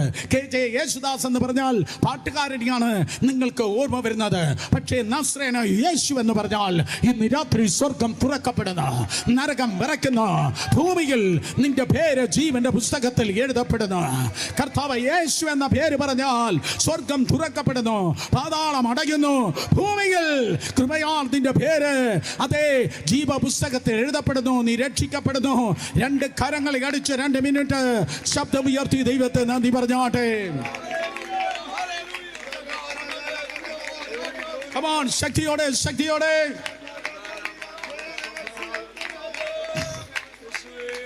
Hallelujah. സ്തോത്രം. അതേ, വന്നിറങ്ങിയ മാലാഖ ഗബ്രിയേൽ പറഞ്ഞു അവന് യേശു എന്ന് പേരിടയണം, അവന് യേശു എന്ന് പേരിടയണം. സ്തോത്രം. 4-ാമത്തെ അവന്റെ പ്രത്യേകത എന്താണ്? തിരുവചനം പറയുന്നു, അവൻ വലിയവനാകും. അവൻ വലിയവനാകും. അവൻ സാധാരണക്കാരനല്ല, അവൻ വലിയവനാണ്. He is great. He is going to be great. അതേ, സ്തോത്രം. യേശുവിൻ്റെ ജീവിതത്തിൻ്റെ ഓരോ സെഗ്മെന്റ്, ഓരോ ഭാഗങ്ങൾ നോക്കിയാൽ യേശുവിൻ്റെ ഔന്നത്യം നിങ്ങൾക്ക് കാണുവാൻ കഴിയും. സ്തോത്രം. യേശുവിൻ്റെ ഔന്നത്യം നിങ്ങൾക്ക് കാണാൻ കഴിയും. ചുറ്റും കുന്നുകളാണ്, പക്ഷെ 3 മലകൾ അവിടെ നിൽക്കുന്നു. കുനിച്ച് കൊണ്ടകെട്ടി കുരിശുമല. നിങ്ങൾക്കറിയത്തില്ലെങ്കിൽ ഞാൻ പറഞ്ഞുതരാം. കാരണം ഞാൻ ഇവിടെ വരുന്ന എനിക്ക് തോന്നുന്നു 35-ാമത്തെ വർഷമാണ് തോന്നുന്നു. സ്തോത്രം. അത് എന്ന് വിചാരിച്ച എനിക്ക് അധികം പ്രായമൊന്നും ആയിട്ടില്ല. നിങ്ങൾ അങ്ങനെ ധൈര്യമായി നോക്കല്ല. സ്തോത്രം. നോക്കണമേ. ഹല്ലേലൂയ. 6 കാണിയിൽ ഞാൻ വന്നപ്പോൾ അന്ന് ശിംശോൻ എന്ന് പറയുന്ന ഒരു ദൈവദാസനുണ്ടായിരുന്നു. AGയുടെ ഒരു പാസ്റ്റർ. നിങ്ങൾക്ക് അറിയത്തില്ല. സ്തോത്രം. അദ്ദേഹം പറഞ്ഞു, സുരേഷേ, ആ 3 മലകൾ നിൽക്കുന്നത് കണ്ട, എൻ്റെ പേര് പിതാവും പുത്രനെ പരിശുദ്ധാത്മാവുമല്ല. എൻ്റെ പേര് നേരത്തെ ഞാൻ പറഞ്ഞ പേരാണ്, ഇനി ആവർത്തിക്കപ്പെടുകയില്ല. സ്തോത്രം. നോക്കണമേ. തിരുവചനം പറയുന്നു, സ്തോത്രം. അതേ, അവൻ അത്യുന്നതനാകും. ചുറ്റും കുന്നുകളാണ്, 3 മലകൾ തല ഉയർത്തി നിൽക്കുന്നത് പോലെ. അതേ, പഴയ നിയമത്തിൽ ഒത്തിരി പേരുണ്ടായിരിക്കും. വിശ്വാസ വീരന്മാർ പഴയ നിയമത്തിലുണ്ടായിരുന്നു, പ്രവാചകന്മാർ പഴയ നിയമത്തിലുണ്ടായിരുന്നു, പുരോഹിതന്മാരുണ്ടായിരുന്നു, രാജാക്കന്മാരുണ്ടായിരുന്നു, ന്യായാധിപന്മാരുണ്ടായിരുന്നു. അതേ, ഉൽപ്പത്തി മുതൽ മലാക്കി വരെ ആരൊക്കെ ഉണ്ടെങ്കിലും അതിനുശേഷം ഇനി ആരൊക്കെ ഉണ്ടായാലും അവൻ്റെ 7 അയലത്ത് ആർക്കും എത്തുവാൻ കഴിയത്തില്ല. അവൻ വലിയവനായിരിക്കും. അവൻ വലിയവനായിരിക്കും. ഓ, ഇനി ഒരു 120 വർഷം ജീവിച്ചിരുന്നാലും എൻ്റെ യേശുപ്പച്ചൻ്റെ വലിപ്പം പറഞ്ഞ് എനിക്ക് തൃപ്തി വരത്തില്ല. അവൻ ജനനത്തിൽ ഉന്നതനാണ്, ജനനത്തിൽ അവൻ വലിയവനാണ്. കന്യക ജനനത്തിൽ ജനിച്ചവൻ യേശു മാത്രമേ ഉള്ളൂ. ഒത്തിരി മത നേതാക്കന്മാരുണ്ടായിരിക്കാം, ഒത്തിരി പ്രവാചകന്മാരെന്ന് അവകാശം പറയുന്നവരുണ്ടായിരിക്കാം, ഒത്തിരി പ്രസിഡന്റ് പ്രധാനമന്ത്രിമാരുണ്ടായിരിക്കാം. പക്ഷെ യേശു ജനിച്ചതുപോലെ അത് ജനിച്ച ആരുമില്ല. കന്യകയിൽ ജനിച്ചവൻ യേശു മാത്രമാണ്. നൂറുകണക്കിന് കുട്ടികളെ ഹെരോദാവിന്റെ വാൾ വെട്ടിത്തകർത്തു. പക്ഷെ യേശുവിനെ തൊടുവാൻ കഴിഞ്ഞില്ല. നിന്നെ തകർക്കാനും ഒത്തിരി ക്യാൻസറുകളും ഒത്തിരി ആക്സിഡന്റുകളും ഒത്തിരി പ്രശ്നങ്ങളും ഒത്തിരി രോഗങ്ങളും പതിയിരുന്നതാണ്. പക്ഷെ നിന്നെക്കുറിച്ച് എൻ്റെ ദൈവത്തിൻ്റെ ഒരു പദ്ധതി ഉണ്ടായിരുന്നു. അതുകൊണ്ടാണ് ഇന്ന് രാത്രിയിലും നീ പ്രിസർവ് ചെയ്യപ്പെട്ടത്, നീ സംരക്ഷിക്കപ്പെട്ടത്. അവൻ്റെ വളർച്ചയിൽ അവൻ ഉന്നതനാണ്. നൂറുകണക്കിന് കുട്ടികൾ കൊല്ലപ്പെട്ടു, പക്ഷെ യേശു കർത്താവ് സംരക്ഷിക്കപ്പെട്ടു. അവൻ്റെ വളർച്ചയിൽ അവൻ ഉന്നതനാണ്. നോക്കി, അവൻ്റെ അഭിഷേകത്തിൽ അവൻ ഉന്നതനാണ്. ഓ, എലീശായുടെ മേൽ പുതപ്പായി അഭിഷേകം വന്നു. ഓ, എണ്ണയായി ദാവീദിന്റെ മേലും അഹരോന്റെ മേലും അഭിഷേകം വന്നു. യേശുവിന്റെ മേൽ പുതപ്പായിട്ടല്ല, എണ്ണയായിട്ടല്ല, പരിശുദ്ധാത്മാവ് പ്രാപന്ന ദേഹരൂപത്തിൽ യേശു കർത്താവിന്റെ മേൽ വന്നിരുന്നു. യോഹന്നാൻ 3:34 പറയുന്നു, that was an immeasurable anointing. അത് അളവില്ലാത്ത അഭിഷേകം. അഭിഷേകത്തിൽ അവൻ വലിയവനായിരുന്നു. അപ്പോസ്തലപ്രവൃത്തി 10:38, അതേ യെശയ്യാ 61:1-3 വരെ, ലൂക്കോസ് 4:18-19 വേദപുസ്തകം പറയുന്നു, അവന്റെ ശുശ്രൂഷയിൽ അവൻ വലിയവനായിരുന്നു. എലിയാവിന്റെ കാലത്ത് കണ്ടിട്ടില്ലാത്തത്, എലീശായുടെ കാലത്ത് ചിന്തിപ്പാൻ കഴിയാത്തത്, മോശയുടെ കാലത്ത് നടന്നിട്ടില്ലാത്തത് യേശു കർത്താവിന്റെ മുൻപിൽ നടക്കുന്നു. അതേ, യേശു കർത്താവ് മനസ്സലിഞ്ഞ് കുഷ്ഠരോഗിയെ തൊടുമ്പോൾ കുഷ്ഠം യേശുവിന്റെ മേൽ വരുന്നില്ല, പകരം യേശുവിൽ എന്ന ശക്തി കുഷ്ഠരോഗിയിലേക്ക് വ്യാപരിച്ച്, അതേ സ്തോത്രം, അവന് സൗഖ്യമായി. മോശയുടെ കാലത്ത് ഒരുത്തൻ കുഷ്ഠമുണ്ടെങ്കിൽ അവനെ പാളയത്തിന് പുറത്താക്കണം. എന്നാൽ യേശു കർത്താവ് കുഷ്ഠരോഗിയെ തേടി അങ്ങോട്ട് പോയി, അവനെ തൊട്ടവന് സൗഖ്യമായി. യേശുവിൻ്റെ കാലത്ത് തിരുവചനം പറയുന്നു, അടക്കാരാധന ഉയർത്തെഴുന്നേൽപ്പിൻ്റെ ആരാധനയായി തീർന്നു. ഓ, നിങ്ങൾക്ക് ഇഷ്ടപ്പെട്ടില്ല? ഒരിക്കൽ കൂടെ, യേശുവിൻ്റെ കാലത്ത് അടക്കാരാധന, അത് ബെറിയൽ സെർമണി, അത് റിസറക്ഷൻ സർവീസ് ആയി തീർന്നു. അടക്കാരാധന ഉയർപ്പിൻ്റെ ആരാധനയായി തീർന്നു. 23 പ്രാവശ്യം പുതിയ നിയമം എഴുതിയിരിക്കുന്നു. സുവിശേഷ ഭാഗം 23 പ്രാവശ്യം എഴുതിയിരിക്കുന്നു. Often he healed them all. അവൻ എല്ലാവരെയും സൗഖ്യമാക്കി. അവൻ്റെ ശുശ്രൂഷയിൽ അവൻ ഉന്നതനായിരുന്നു. ഇനി അവൻ്റെ മരണം നോക്കിയാട്ടെ. അബ്രഹാം മരിച്ചു, ഒന്നും സംഭവിച്ചില്ല. ഇസഹാക്ക്, യാക്കോബ് മരിച്ചു, ചക്രവർത്തിയായ ദാവീദ് മരിച്ചു, എലീശ മരിച്ചു, മൂക്കത്തിരുന്ന ഈച്ച പോലും പറന്നില്ല. പക്ഷേ യേശു കർത്താവ് മരിച്ചപ്പോൾ 7 അത്ഭുതം നടന്നു. സൂര്യൻ ഇരുണ്ടുപോയി, ഭൂമി കുലുക്കമുണ്ടായി, പാറകൾ പിളർന്നു, കല്ലറുകൾ പിളർന്നു, മരിച്ചവർ ഉയർത്തെഴുന്നേറ്റു. യെസ്, അവൻ്റെ മരണവും സ്തോത്രം, അതെ, ആ മരണത്തിലും അവൻ ഉന്നതനായിരുന്നു. ഉയർപ്പിനെ കുറിച്ച് പറയും വേണ്ട, ഉയർപ്പിനെ കുറിച്ച് പറയും വേണ്ട. വെള്ളടെ കേൾക്കട്ടെ, ഉയർപ്പിനെ കുറിച്ച് പറയും വേണ്ട. മാനവ ചരിത്രത്തിൽ കല്ലറ 3-ാം ദിവസം കർത്താവ് തിരികെ കൊടുത്തിട്ട് അവൻ ഉയർത്തെഴുന്നേറ്റു. ഒരിക്കൽ കൂടെ, മാനവ ചരിത്രത്തിൽ കല്ലറ തിരികെ കൊടുത്ത ഒരേ ഒരാളേ ഉള്ളൂ, കർത്താവ് യേശു ക്രിസ്തു. കേട്ടവർ 2 കരങ്ങളെ ഉയർത്തി ഹല്ലേലൂയ പറഞ്ഞേ. അവൻ വലിയവനാകും. ദൂതൻ പറഞ്ഞത് അവൻ വലിയവനാകും. അവൻ ജനനത്തിൽ ഉന്നതൻ, വളർച്ചയിൽ ഉന്നതൻ, അഭിഷേകത്തിൽ ഉന്നതൻ, ശുശ്രൂഷയിൽ ഉന്നതൻ, മരണത്തിലും വിട്ടുകൊടുത്തില്ല ഉന്നതൻ, ഉയർപ്പിലും ഉന്നതൻ. ഇന്ന് രാത്രി അവനെപ്പോൽ ആരാധ്യൻ ആരുമില്ല, അവനെപ്പോലെ ഒരാളുമില്ല. 2 കരങ്ങളെ ചലിപ്പിച്ച് ദൈവത്തെ നന്ദി പറഞ്ഞാണ്. Hallelujah, hallelujah. നേരമില്ല, അല്ലെങ്കിൽ പാഠമായിരുന്നു. ദൈവ കൃപയിൽ ഞാൻ ആശ്രയിച്ച്. നിങ്ങൾ ദാഹമുള്ള ജനം, കർത്താവിനെ സ്നേഹിക്കുന്നവർ 2 കരങ്ങൾ ഉയർത്തി നല്ലൊരു വേള ഹല്ലേലൂയ പറഞ്ഞേ. യെസ്, വേദപുസ്തകം പറയുന്നു വീണ്ടും സ്തോത്രം, അവൻ അത്യുന്നതന്റെ പുത്രൻ എന്ന് വിളിക്കപ്പെടും. 5-ാമത്തെ കാര്യം വേദപുസ്തകം പറയുന്നു, അവൻ അത്യുന്നതന്റെ പുത്രൻ. He is the son of Most High. He is the son of Most High. അവൻ സാധാരണ വ്യക്തിയല്ല, അവൻ അത്യുന്നതന്റെ പുത്രനാണ്. അത്യുന്നതന്റെ പുത്രനാണ്. ഞാൻ ആവർത്തിച്ച് പറയട്ടെ, പ്രവാചകന്മാരുണ്ടായിരിക്കാം, ന്യായാധിപന്മാർ കടന്നു വന്നിട്ടുണ്ടായിരിക്കാം, അതേ സ്തോത്രം, രാജാക്കന്മാർ വന്നു കാണും, പുരോഹിതന്മാർ വന്നു കാണും. പക്ഷേ യേശു മറ്റുള്ളവരെ പോലെയല്ല, അവൻ അത്യുന്നതന്റെ പുത്രന്മാർ. അവൻ അത്യുന്നതൻ്റെ പുത്രൻ. അതുകൊണ്ടാണ് മത്തായി സുവിശേഷം 12-ാം അധ്യായത്തിൽ ഒരു ദിവസം ടെമ്പിൾ കോംപ്ലക്സിൽ, ദേവാലയത്തിൻ്റെ കോംപ്ലക്സിൽ കർത്താവ് യേശു ക്രിസ്തു ഇറങ്ങി നിൽക്കുക. 35 ഏക്കർ ഉള്ളതായ ഹെരോദാവിൻ്റെ ആലയം. ഒരിക്കൽ കൂടെ 35 ഏക്കർ വലിപ്പമുള്ളതായ ഹെരോദാവിൻ്റെ ആലയം. 35 ഏക്കറാണ് അതിൻ്റെ വലിപ്പം. സ്തോത്രം. 35 ഏക്കർ വലിപ്പമുള്ളതായ ആ ആലയത്തിൽ, ഹെരോദാവിൻ്റെ ആലയം, ശ്രദ്ധിച്ചു കേൾക്ക്, അത് ദൈവത്തിൻ്റെ ആലയം എന്നല്ല ബ്രദർ സുരേഷ് ബാബു പറഞ്ഞത്. അത് ഹെരോദാവിൻ്റെ ആലയം. എന്താങ്ങളെ എങ്ങനെ പറഞ്ഞത്? അത് ദൈവത്തിൻ്റെ ആലയമായിരുന്നെങ്കിൽ അതിൽ മഹത്വം കണ്ടേനെ. ഹെരോദാവിൻ്റെ ആലയമായതുകൊണ്ടാണ് അതിൽ കച്ചവടമുള്ളത്. അത് പിന്നെ പറഞ്ഞുതരാം, അത് വേറൊരു പ്രസംഗം. എല്ലാം പറഞ്ഞാൽ അടുത്ത വർഷം നിങ്ങൾ എന്നെ വിളിക്കത്തില്ലല്ലോ. സ്തോത്രം. ഹെരോദാവിൻ്റെ ആലയം, കച്ചവടം. ഇന്ന് പലയിടത്തും അകത്തളങ്ങളിൽ മഹത്വമില്ലച്ച, വളരെ നൊന്തു പറയുക, നിലവിളിച്ചു പറയുക. പലയിടത്തും കച്ചവടമാണ് നടക്കുന്നത്. മഹത്വമില്ലാത്തത് പൊളിഞ്ഞു പോകും, മഹത്വമുള്ളത് വളർന്നു വരും. മഹത്വമില്ലാത്തത് പൊളിഞ്ഞു പോകും. ഈ കാബോദിൽ ജീവിക്കാതെ ഇമ്മാനുവേലിനെ അനുഭവിച്ച് ജീവിക്ക്. ഈ കാബോദിൽ ജീവിക്കാതെ നീയും ഞാനും മഹത്വം കളയുന്നവനല്ല, മഹത്വം ചുമക്കുന്നവനായിരിക്കും. വേദപുസ്തകം പറയുന്നു, സ്തോത്രം, ആ ദേവാലയത്തിൽ നിന്ന് യേശു കർത്താവ് പറഞ്ഞു, ഇവിടെ ഒരുവനുണ്ട്. ആ അത്യുന്നതനായ ദൈവത്തിൻ്റെ പുത്രൻ. ആ പോയിന്റ്, ഇവിടെ ഒരുവനുണ്ട്, ദേവാലയത്തെക്കാൾ വലിയവൻ. ദേവാലയത്തെക്കാൾ വലിയവൻ. യേശു തന്നെ കുറിച്ച് പറയുക, ദേവാലയത്തെക്കാൾ വലിയവൻ, ശലോമോനേക്കാൾ വലിയവൻ. വായിച്ചിട്ടുള്ളവർ കരങ്ങളെ ചലിപ്പിച്ച്, ശലോമോനേക്കാൾ വലിയവൻ, യോനയേക്കാൾ വലിയവൻ, ദേവാലയത്തെക്കാൾ വലിയവൻ, ശലോമോനേക്കാൾ വലിയവൻ, യോനയേക്കാൾ വലിയവൻ. എബ്രായലേഖനം, സ്തോത്രം, നിങ്ങൾ 1-ാം അധ്യായം മുതൽ വായിക്കുമ്പോൾ, എബ്രായലേഖനം 1-ാം അധ്യായം മുതൽ വായിക്കുമ്പോൾ യേശുവിൻ്റെ 12 വലിപ്പത്തെക്കുറിച്ച് ആ പുസ്തകം മുഴുവൻ പറയുന്നു.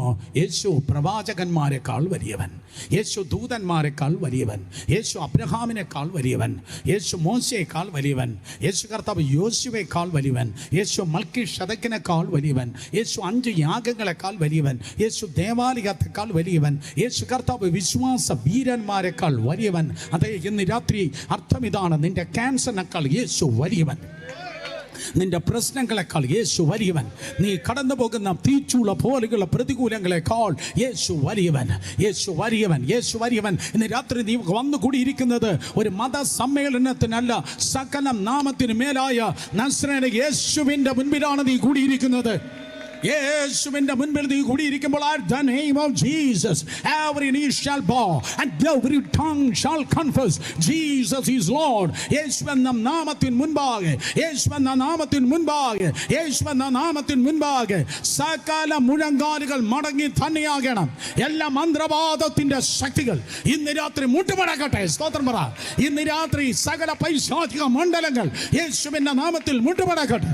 എല്ലാ രോഗശക്തികൾ യേശുവിന്റെ നാമത്തിൽ മുട്ടുമടക്കട്ടെ. കരങ്ങൾ അടിച്ചു വായ്കളെ തുറന്ന് അന്യഭാഷ പറഞ്ഞ് ശക്തിയോടെ വായ്കളെ തുറന്ന് ജനം ദൈവത്തെ ആരാധിച്ചേ.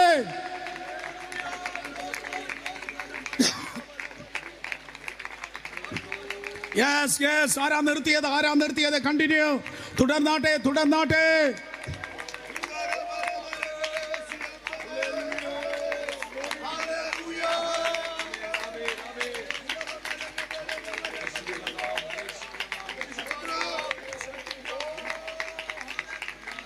അവൻ അത്യുന്നതനായ ദൈവത്തിന്റെ പുത്രൻ. അവൻ അത്യുന്നതനായ ദൈവത്തിന്റെ പുത്രിക എന്നല്ല, അത്യുന്നതനായ ദൈവത്തിന്റെ പുത്രൻ. മറിയയ്ക്ക് കാര്യത്തിൽ യാതൊരു ഡൗട്ടുമില്ല. എൻ്റെ ഉള്ളിൽ കിടക്കുന്ന ശിശു പെൺകുട്ടിയല്ല, ആൺകുട്ടിയ. അത്യുന്നതനായ ദൈവത്തിന്റെ പുത്രൻ. അന്ന് സോണോഗ്രാം ഇല്ല, അന്ന് എക്സ്റേ ഇല്ല, അന്ന് സ്കാനിംഗ് ഇല്ല.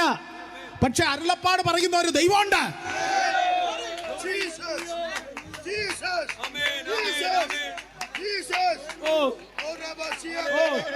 Come on, carry va. Yes. ആലോചന പൊടിക്കുന്നു, മഞ്ഞു പോലെ, മഴ പോലെ ആലോചന മൂടുന്നു. Come on, ഏറ്റെടുക്ക. ആലോചനയിൽ ചലിക്ക്, ഏറ്റെടുക്ക. ആരെയൊക്കെ ചെവികൾ തുറക്കുന്നു, ദൂതുകൾക്കായി ചെവികൾ തുറക്കുന്നു. ആരൊക്കെയോ പ്രവചന ശബ്ദങ്ങൾ കേൾപ്പാൻ ചെവികൾ തുറക്കുന്നു. ആരൊക്കെയോ ദൈവം കാണിക്കുന്നത് കാണുവാൻ അകത്തെ മനുഷ്യന്റെ കണ്ണുകളും തുറക്കുന്നു.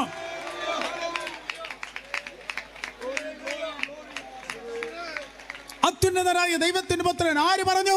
കള്ളം പറയാത്തൊരു ദൈവമുണ്ട്. പറഞ്ഞു പറ്റിക്കാത്ത ഒരു ദൈവമുണ്ട്. ആ ദൈവം കൃത്യമായി പറഞ്ഞു, സ്തോത്രം, ഇത് പുത്രിയല്ല, ഇത് പുത്രനാണ്. എക്സ്റേ എടുത്തിട്ടില്ല, സോണോഗ്രാം എടുത്തിട്ടില്ല, ഗൈനക്കോളജിസ്റ്റിനെ കണ്ടില്ല. പക്ഷെ സർവശക്തനായ ദൈവം, എലോഹീം, സൃഷ്ടാവാം ദൈവത്തിന്റെ ദൂതൻ പറഞ്ഞു, നിന്റെ ഉദരത്തിൽ വളരുന്നത് ഒരു പുത്രനാണ്, അത്യുന്നതനായ ദൈവത്തിന്റെ പുത്രൻ. സ്തോത്രം. സമയം പോയി, പെട്ടെന്ന് വായിക്കട്ടെ. അവൻ സ്തോത്രം, അതെ, കർത്താവായ ദൈവം അവൻ്റെ പിതാവായ ദൈവത്തിൻ്റെ സിംഹാസനം അവന് കൊടുക്കും. ഒരിക്കൽ കൂടെ, കർത്താവായ ദൈവം അവൻ്റെ പിതാവായ ദാവീദിൻ്റെ സിംഹാസനം അവന് കൊടുക്കും. നിന്റെ ഉള്ളിൽ വളരുന്ന കുഞ്ഞുണ്ടല്ലോ, അവൻ ദാവീദിൻ്റെ സിംഹാസനത്തിൽ ഇരിക്കുന്ന രാജാവാ. നിന്റെ സ്ഥിതിക്ക് വ്യത്യാസം വരികയാണ് മറിയേ, നിന്റെ കുടുംബത്തിൻ്റെ സ്റ്റാൻഡേർഡ് മാറുകയാണ്. ഓ കമാൺ, നിങ്ങൾക്ക് വേണ്ടെങ്കിൽ ഞാൻ എടുത്തോളാം. നിന്റെ കുടുംബത്തിൻ്റെ സ്റ്റാൻഡേർഡ്, ഈ കൃപ വെളിപ്പെട്ടാലുണ്ടല്ലോ, ഈ ആശാരിയുടെ സ്റ്റാൻഡേർഡിൽ നിന്ന് റോയൽ സ്റ്റാൻഡേർഡ്, രാജ്യത്വ സ്റ്റാൻഡേർഡായി നിന്റെ സ്റ്റാൻഡേർഡ് ഉയരുമെന്ന്. ദാവീദിന്റെ സിംഹാസനത്തിൽ ഇരിക്കുന്ന കുഞ്ഞാണ് നിന്റെ ഉള്ളിൽ ദൈവം നൽകുന്നത്. നീയുമായി വിവാഹ ബന്ധത്തിന് വേണ്ടി ഫിക്സ് ചെയ്തിരിക്കുന്നത്, എൻഗേജ്മെന്റ് കഴിഞ്ഞിരിക്കുന്ന ആ യോസെഫ്, അവൻ കാർപ്പൻ്ററാണ്, അവൻ ആശാരിയാണ്. പക്ഷെ നിന്റെ ഉള്ളിൽ കിടക്കുന്ന ശിശു രാജാവാണ്. നീ ഇന്ന് കാണുന്ന സാഹചര്യം ഓർഡിനറിയാണ്, പക്ഷെ നിന്റെ ഭാവിയെ മാറ്റുന്ന ഒരു കർത്താവുണ്ട്. യേശുവിന്റെ നാമത്തിൽ ഏറ്റെടുക്കണം. 5ാം കൺവെൻഷൻ അല്ലയോ ഇത്? 5ാം കൺവെൻഷൻ, 6ാം കൺവെൻഷന് നീ വരുമ്പോൾ നിന്റെ സ്ഥിതി ഇതുപോലെ ആയിരിക്കത്തില്ല.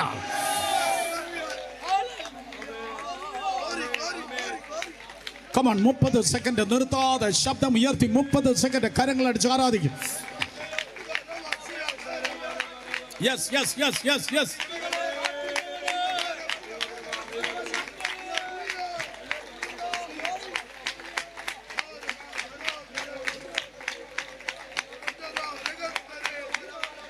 ദൈവം വെള്ളറടയിൽ തന്റെ ജനത്തിന്റെ സ്ഥിതി മാറ്റുമ്പോൾ യാക്കോബ് സന്തോഷിക്കുകയും ഇസ്രായേൽ ആനന്ദിക്കുകയും ചെയ്യും.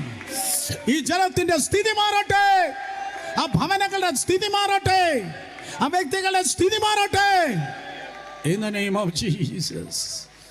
Hallelujah. ഡൊണാൾഡ് ട്രംപിന്റെ അമ്മയ്ക്ക് തൻ്റെ കുഞ്ഞ് ട്രംപിനെ അമ്മ ഗർഭിണിയായിരുന്നപ്പോൾ ആ കുഞ്ഞ് പ്രസിഡന്റ് ആകുമെന്ന് അമ്മച്ചിക്ക് അറിയുമെന്ന് എനിക്കറിയത്തില്ല. സ്തോത്രം. ഇതുപോലെ ഉന്നതന്മാരായ പലരുടെ അമ്മമാർക്ക് അവർ പ്രഗ്നൻ്റ് ആയിരുന്നപ്പോൾ എൻ്റെ കുഞ്ഞ് ഈ രീതിയിൽ ഉന്നതനാകുമോ എന്ന് ആ അമ്മച്ചിമാർക്ക് അറിയാമെന്ന് ചോദിച്ചാൽ അമ്മച്ചിമാരെന്നും ഉണ്ടായിരുന്നെങ്കിൽ പറഞ്ഞതിന് ഒരു ലക്ഷ്യമില്ലായിരുന്നു കുഞ്ഞെ, ഒരിക്കലും വിചാരിച്ചില്ല. പക്ഷേ മറിയക്കറിയാം,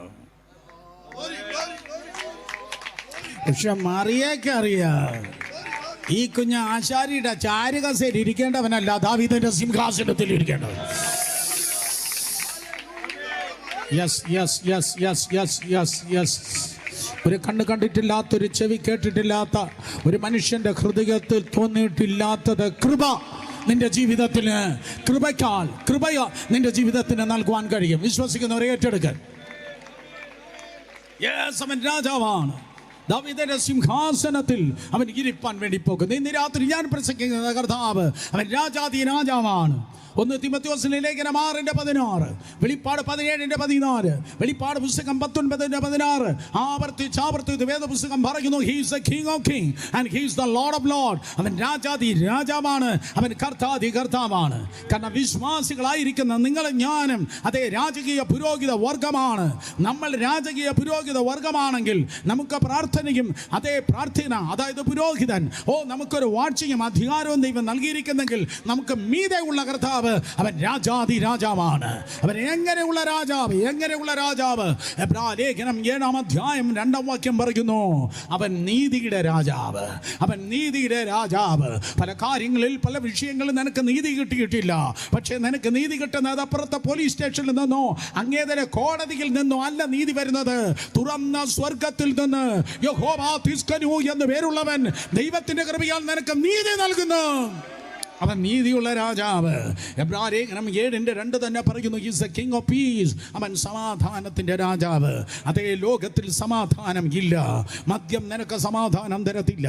മദിരാക്ഷിയും ബന്ധങ്ങളും നിനക്ക് സമാധാനം തരത്തില്ല. മനുഷ്യൻ നിന്റെ സമാധാനം കെടുത്തും. പക്ഷെ നദി പോലുള്ള സമാധാനം ദൈവം നിനക്ക് നൽകുന്നു. യേശുവിൻ്റെ പേര് തന്നെ പ്രിൻസ് ഓഫ് പീസ്, സമാധാന പ്രഭു എന്നാണ്. സമാധാന പ്രഭു ആകുന്ന യേശു പറഞ്ഞു, യോഹന്നാൻ 14:27, I give you my piece. എൻ്റെ സമാധാനം ഞാൻ നിങ്ങൾക്ക് തരുന്നു. എൻ്റെ സമാധാനം ഞാൻ നിങ്ങൾക്ക് തരുന്നു. ആ സമാധാനം ലോകത്തിന് തരുവാൻ കഴിയത്തില്ല. ലോകത്തിന് എടുത്തു കളവാൻ കഴിയത്തില്ല. തിരമാലകളിൽ ജീവിക്കുന്നവരെ, പെരുങ്കാറ്റുകളും കൊടുങ്കാറ്റുകളും ജീവിക്കുന്നവരെ, ഇന്ന് രാത്രി കാറ്റിനെ ശാസിക്കുന്നവൻ, തിരമാലയെ ചവിട്ടി നടന്നവൻ നിന്റെ അരികിൽ നിന്നുകൊണ്ടിരിക്കുന്നു. കാറ്റിനെ ശാസിച്ചവൻ, തിരമാലകളെ അമർച്ച ചെയ്തവൻ ഇന്ന് രാത്രി നിന്റെ അരികിൽ ഉള്ളത് കൊണ്ട് അസമാധാനം വിട്ടുപോകട്ടെ. ദൈവിക സമാധാനം വ്യാപരിക്കട്ടെ. അവൻ സമാധാനത്തിൻ്റെ രാജാവ്, നീതിയുടെ രാജാവ്. തീർന്നില്ല. സങ്കീർത്തനം 24:7, 24:9 വേദപുസ്തകം പറയുന്നു, is the king of glory. അവൻ മഹത്വത്തിൻ്റെ രാജാവ്. കർത്താവ് യേശു ക്രിസ്തു മഹത്വത്തിൻ്റെ രാജാവ്. അർത്ഥം, ഇസ്രായേലിലേക്ക് നിങ്ങൾ കടന്നു പോയാൽ 12 വാതിലുകൾ വേദപുസ്തക നാളുകൾ ഉണ്ടായിരുന്നു. അന്ന് 12 വാതിലുകൾ ഉണ്ടായിരുന്ന ആ പ്രധാനപ്പെട്ട വാതിലുകളൊന്നാണ് അത് കിഴക്കേ വാതിൽ, അല്ലെങ്കിൽ സുന്ദരം എന്ന ദേവാലയ ഗോപുരം. ഇന്ന് ആ വാതിൽ അടഞ്ഞു കിടക്കുകയാണ്. നൂറ്റാണ്ടുകളായി ആ വാതിൽ അടഞ്ഞു കിടക്കുന്നു. പക്ഷെ ഇന്ന് രാത്രി പരസ്യമായി വെള്ളടെ നോക്കി ഞാൻ വിളിച്ചു പറയട്ടെ, ആരും അടയ്ക്കാതെ വണ്ണം തുറക്കുന്നവൻ, യോർദാനെ തുറന്നവൻ, ചെങ്കടലിനെ തുറന്നവൻ ആ കിഴക്കേ വാതിലിനെ തുറക്കുവാൻ പോകുന്നു. അർത്ഥം, രാജാതി രാജാവായി യേശു വീണ്ടും വരുവാൻ പോകുന്നു. രാജാതി രാജാവായി യേശു വീണ്ടും വരുവാൻ വേണ്ടി പോകുന്നു. നിങ്ങൾ വിശ്വസിച്ചാലും ശരി, ഇല്ലെങ്കിലും ശരി, യേശു കർത്താവ് വീണ്ടും വരുവാൻ വേണ്ടി പോകുന്നു. നീ ഒരുങ്ങിയാലും ശരി, ഇല്ലെങ്കിലും ശരി, മഹാരാജാവ് വീണ്ടും വരുവാൻ വേണ്ടി പോകുന്നു. വിശ്വസിക്കുന്നവർ ശബ്ദം ഉയർത്തി ദൈവത്തെ ആരാധിച്ചാട്ടെ. ഈ ദൂത് പറയുമ്പോൾ തന്നെ അടഞ്ഞു കിടക്കുന്ന വാതിലുകൾ ജനത്തിന് വേണ്ടി ഇതാ കർത്താവ് തുറക്കുന്ന ശബ്ദം ആത്മമണ്ഡലത്തിൽ ഞാൻ കേൾക്കുന്നു. ഏറ്റെടുക്ക്. അടഞ്ഞു കിടക്കുന്ന വാതിലുകൾ ഇതാ തുറക്കുന്നു. ക്ഷുദ്രമടച്ചത്, മന്ത്രവാദമടച്ചത്, മനുഷ്യനടച്ചത്, തുറന്നു വരിക. അടഞ്ഞ വാതിലുകൾ തുറക്കട്ടെ. കരങ്ങളെ അടിച്ച്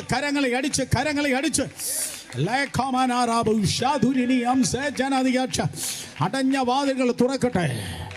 ഹല്ലേലൂയ. ഭാവിക്കായി, ജീവിതത്തിനായി ദുഷ്ടൻ അടച്ചു കളഞ്ഞ വാതിലുകൾ യേശുവിന്റെ അധികാരമുള്ള നാമത്തിൽ തുറന്നു വരട്ടെ. യേശു വീണ്ടും വരുന്നു. 2000 വർഷങ്ങൾക്ക് മുമ്പ് ശിശുവായിട്ടാണ് വന്നത്. എന്നാൽ ഇനി അവൻ രാജാവായി വരുവാൻ വേണ്ടി പോകുന്നു. അന്ന് യേശു വന്നപ്പോൾ പുൽത്തൊഴുത്തിൽ എല്ലാവരും കുനിഞ്ഞു നോക്കി.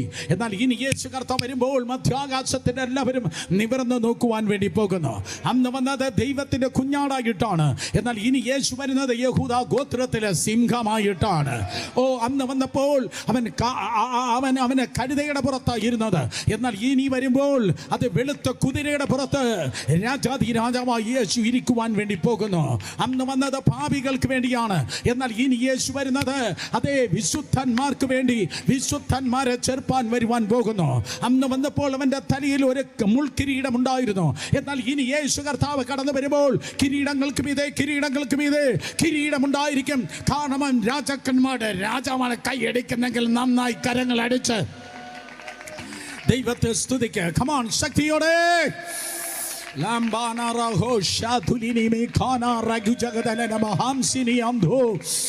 ജീവനുള്ള എല്ലാവരും കരങ്ങളെ അടിച്ച് വായികളെ തുറന്ന് ദൈവത്തെ ആരാധിക്കുക.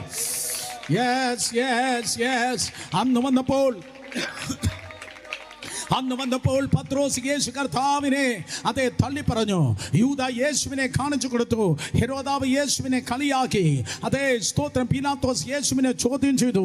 എന്നാൽ ഇനി യേശു കർത്താവ് കടന്നു വരുമ്പോൾ സ്തോത്രം, സകല മുഴങ്കാലുകളും യേശുവിന്റെ മുൻപിൽ മടങ്ങുവാൻ വേണ്ടി പോകുന്നു.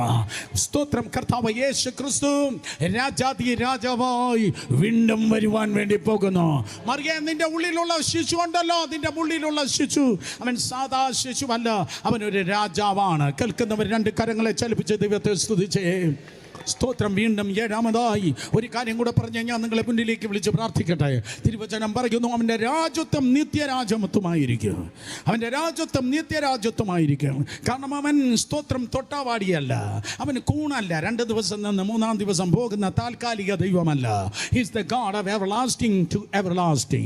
He's the same from everlasting to everlasting. അവൻ നിത്യത തുടങ്ങി നിത്യത വരെ അതേ ഒരേ ദൈവമാണ്, മാറ്റമില്ലാത്ത കർത്താവാണ്. അവൻ നിത്യ പിതാവാണ്, അവൻ നിത്യനായ ദൈവമാണ്.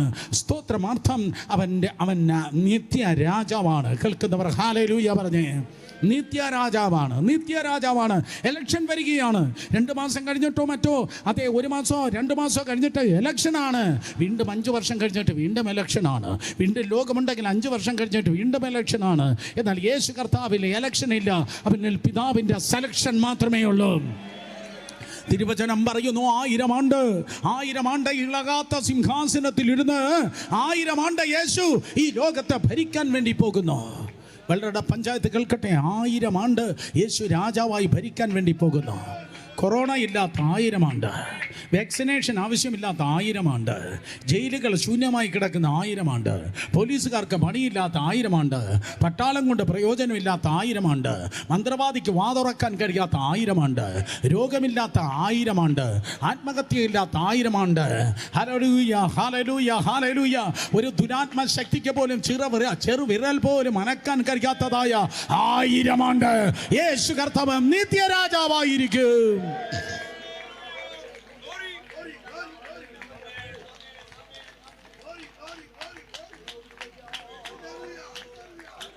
ഈ ഇൻട്രഡക്ഷനോടെ ഇന്നത്തെ പ്രസംഗം ആരംഭിക്കട്ടെ. മറികടത്ത് ദൂതൻ വന്ന് പറഞ്ഞു, സ്തോത്രം, നീ ഗർഭം ധരിച്ച് ഒരു മകനെ പ്രസവിക്കും, അവന് യേശു എന്ന് പേരിടണം. അവൻ അത്യുന്നതൻ്റെ പുത്രനാണ്, അവൻ ഉന്നതനാണ്, അവൻ ദാവീദിൻ്റെ സിംഹാസനത്തിൽ പിതാവായ ദൈവം അവനെ ഇരുത്തും. അർത്ഥം അവൻ രാജാവാണ്, അവൻ്റെ രാജ്യത്വം നിത്യരാജ്യത്വമാണ്.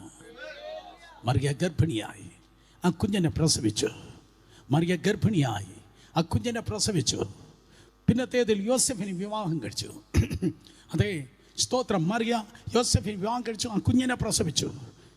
ഒരിക്കൽ കൂടെ, മറിയ ഗർഭിണിയായി യോസെഫിന് വിവാഹം കഴിച്ചു, ആ കുഞ്ഞിനെ പ്രസവിച്ചു. യോസെഫിന് 6 മക്കൾ, മറിയയ്ക്ക് 7 മക്കൾ. ഒരിക്കൽ കൂടെ, യോസെഫിന് 6 മക്കൾ, മറിയയ്ക്ക് 7 മക്കൾ. നാളെ രാവിലെ മനസ്സിലാകാത്തവർക്ക് മനസ്സിലാവും. സ്തോത്രം. മറിയയ്ക്ക് 7 മക്കൾ, യോസെഫിന് 6 മക്കൾ. സ്തോത്രം. അവസാനത്തെ 6 മക്കൾ, മറിയയുടെ അവസാനത്തെ 6 മക്കൾ ജഡത്തിൻ്റെ സന്തതി. പക്ഷെ മറിയയുടെ മൂത്ത മകൻ, സ്തോത്രം, വിണ്ണിൻ്റെ സന്തതി. മറ്റത് മണ്ണിൻ്റെ സന്തതി. വിണ്ണിൻ്റെ സന്തതി മണ്ണിൻ്റെ സന്തതി അക്സെപ്റ്റ് ചെയ്തില്ല. മണ്ണിൻ്റെ സന്തതി വിണ്ണിൻ്റെ സന്തതിയെ അക്സെപ്റ്റ് ചെയ്തില്ല. യോഹന്നാൻ 7 വീട്ടിൽ പോയി വായിച്ചു നോക്ക്, പൊട്ടിയായി. പക്ഷെ മറിയ പറഞ്ഞു, ഭൂരിപക്ഷമല്ല മറിയ നോക്കിയത്, ഭൂരിപക്ഷമല്ല മറിയ നോക്കിയത്. അതുകൊണ്ട് ഇന്ന് രാത്രി ഇലക്ഷൻ പിരിച്ചുവിട്ടിരിക്കുന്നു. സ്തോത്രം. ഭൂരിപക്ഷമല്ല മറിയ നോക്കിയത്. അവൾക്കറിയാം, ഇത് മണ്ണിൻ്റെ സന്തതിയല്ല, ഇത് വിണ്ണിൻ്റെ സന്തതിയാണ്. അതുകൊണ്ട് യോഹന്നാൻ 7 മറിയ വീട് വിട്ട് വിണ്ണിൻ്റെ സന്തതിയാകുന്ന യേശുവിൻ്റെ പിന്നാലെ ഇറങ്ങി തിരിച്ചു. ഗ്രാമത്തിൽ പട്ടണത്തിൽ യേശു പോകുന്നിടത്ത്, അതേ സ്തോത്രം, മറ്റ് ശിഷ്യന്മാരുടെ കൂടെ ആരുണ്ടായിരുന്നു? അമ്മ മറിയ ഉണ്ടായിരുന്നു. പെട്ടെന്ന് ഫാസ്റ്റ് ഫോർവേഡ് ചെയ്ത് പറയട്ടെ, വേഗത്തിൽ പറയട്ടെ. യേശു, ദാവീദ് പുത്ര, എന്നോട് കരുണ തോന്നണമേ. നടന്നത് യെരിഹോവിലാണ്. അവനെ സൗഖ്യമാക്കിയിട്ട് യേശു വേഗത്തിൽ മുന്നിൽ നടക്കുക, യെരൂശലേമിലേക്ക് നടക്കുക. മറിയ പറഞ്ഞു, പെട്ടെന്ന് വാ സുരേഷ്, പെട്ടെന്ന് വാ. ഞാനവിടെ ഉണ്ടായിരുന്നെങ്കിൽ മറിയ അമ്മ പറഞ്ഞേനെ, സുരേഷ് പെട്ടെന്ന് വാ, ആ മുമ്പേ പോകുന്ന എൻ്റെ മോന, അവൻ സിംഹാസനം എടുക്കാൻ പോവാ, വാ പെട്ടെന്ന് വാ. അവൻ സിംഹാസനത്തിൽ ഇരിക്കാൻ പോവാ, വാ പെട്ടെന്ന് പോകാം. അതെന്താ അമ്മച്ചി അങ്ങനെ പെട്ടെന്ന് പോകാമെന്ന് പറഞ്ഞ് ഞാൻ വിളിച്ചു പോയതാ. മറിയ അമ്മച്ചി എന്ന് വിളിച്ചു പോയതാ. കത്തോലിക്കരാരെങ്കിലും ഉണ്ടെങ്കിൽ ഒഫൻഡ് ചെയ്യല്ല. ഞാൻ ചോദിച്ചു, സ്തോത്രം, അതെ എന്താ പെട്ടെന്ന്? അതൊക്കെ ദൂതൻ വന്ന് എന്നോട് പറഞ്ഞതാ, അവന് സിംഹാസനം കൊടുക്കുന്ന. നോക്ക, എന്തോ ജനക്കൂട്ടവും നോക്ക്, 3.5 വർഷം എന്തോ പരിപാടിയാണ്. ഇവൻ എന്നെ നേരെ യെരൂശലേമിലേക്ക് പോകും, കുതിരയുടെ പുറത്ത് കയറും, കിഴക്കേ വാതിൽ കടക്കും, അവിടെ ഇരിക്കുന്ന ഹെരോദാവിനെ അഭിഷേകം ചെയ്താക്കിയതല്ല, ദൈവമാക്കിയതല്ല. ഹെരോദാവിനെ റോമക്കാരാക്കിയതാണ്. പറയാൻ എനിക്കൊരു ദൂതുണ്ട്. മനുഷ്യനാക്കിയത് താൽക്കാലികം, ദൈവമാക്കിയത് പെർമനന്റ്. ഇന്ന് മനുഷ്യൻ കയറ്റിയിരുത്താൻ, നാളെ മനുഷ്യൻ ചെവി പിടിച്ച് ഇറക്കി വിടും. പക്ഷെ എൻ്റെ ദൈവത്തിൽ എൻട്രി മാത്രമേ ഉള്ളൂ, എക്സിറ്റ് ഇല്ല. ഓ ഹല്ലേലൂയ. ഹെരോദാവിനെ റോമക്കാരാക്കി വെച്ചത്. പറയും അവനെ ആക്കി വെച്ചത്. അവൻ രാജാവല്ല, അവൻ ദാവീദിൻ്റെ കുടുംബത്തിൽപ്പെട്ടവനല്ല ഹെരോദാവ്. അവൻ സ്വന്തം അപ്പനെ കൊന്നു, സ്വന്തം സഹോദരനെ കൊന്നു. കസേര എന്ന് പറഞ്ഞാൽ പുള്ളിക്കൊരു രോമാഞ്ചമാണ്. അടുത്ത വർഷം വിളിക്കണേ മോനെ, സ്തോത്രം. ഒരിക്കൽ കൂടെ പറയാം, കസേര എന്ന് പറഞ്ഞാൽ പുള്ളിക്കൊരു വല്ലാത്ത രോമാഞ്ചമാണ്. ആരെയും കൊല്ലും, കസേരയ്ക്ക് വേണ്ടി ആരെയും കൊല്ലും. സ്വന്തം അപ്പനെ കൊന്നു, സ്വന്തം സഹോദരനെ കൊന്നു. അപ്പം അമ്മ മറിയ പറയും, സ്തോത്രം, അവൻ ചെന്ന് നേരെ ഹെരോദാവിനെ എടുത്ത് പുറത്ത് കളയും. അവൻ തൻ്റെ സിംഹാസനത്തിൽ, ദാവീദിൻ്റെ സിംഹാസനം ഇരിക്കും. പീലാത്തോസ് ഉൾപ്പെടെയുള്ള റോമക്കാർ ഓടിക്കും. എൻ്റെ മോൻ രാജാവാ, പെട്ടെന്ന് വാ, നമുക്ക് പെട്ടെന്ന് അവൻ്റെ കൂടെ യെരൂശലേമിൽ പോകാം. കാരണം അമ്മയുടെ വാഗ്ദത്തമാണ്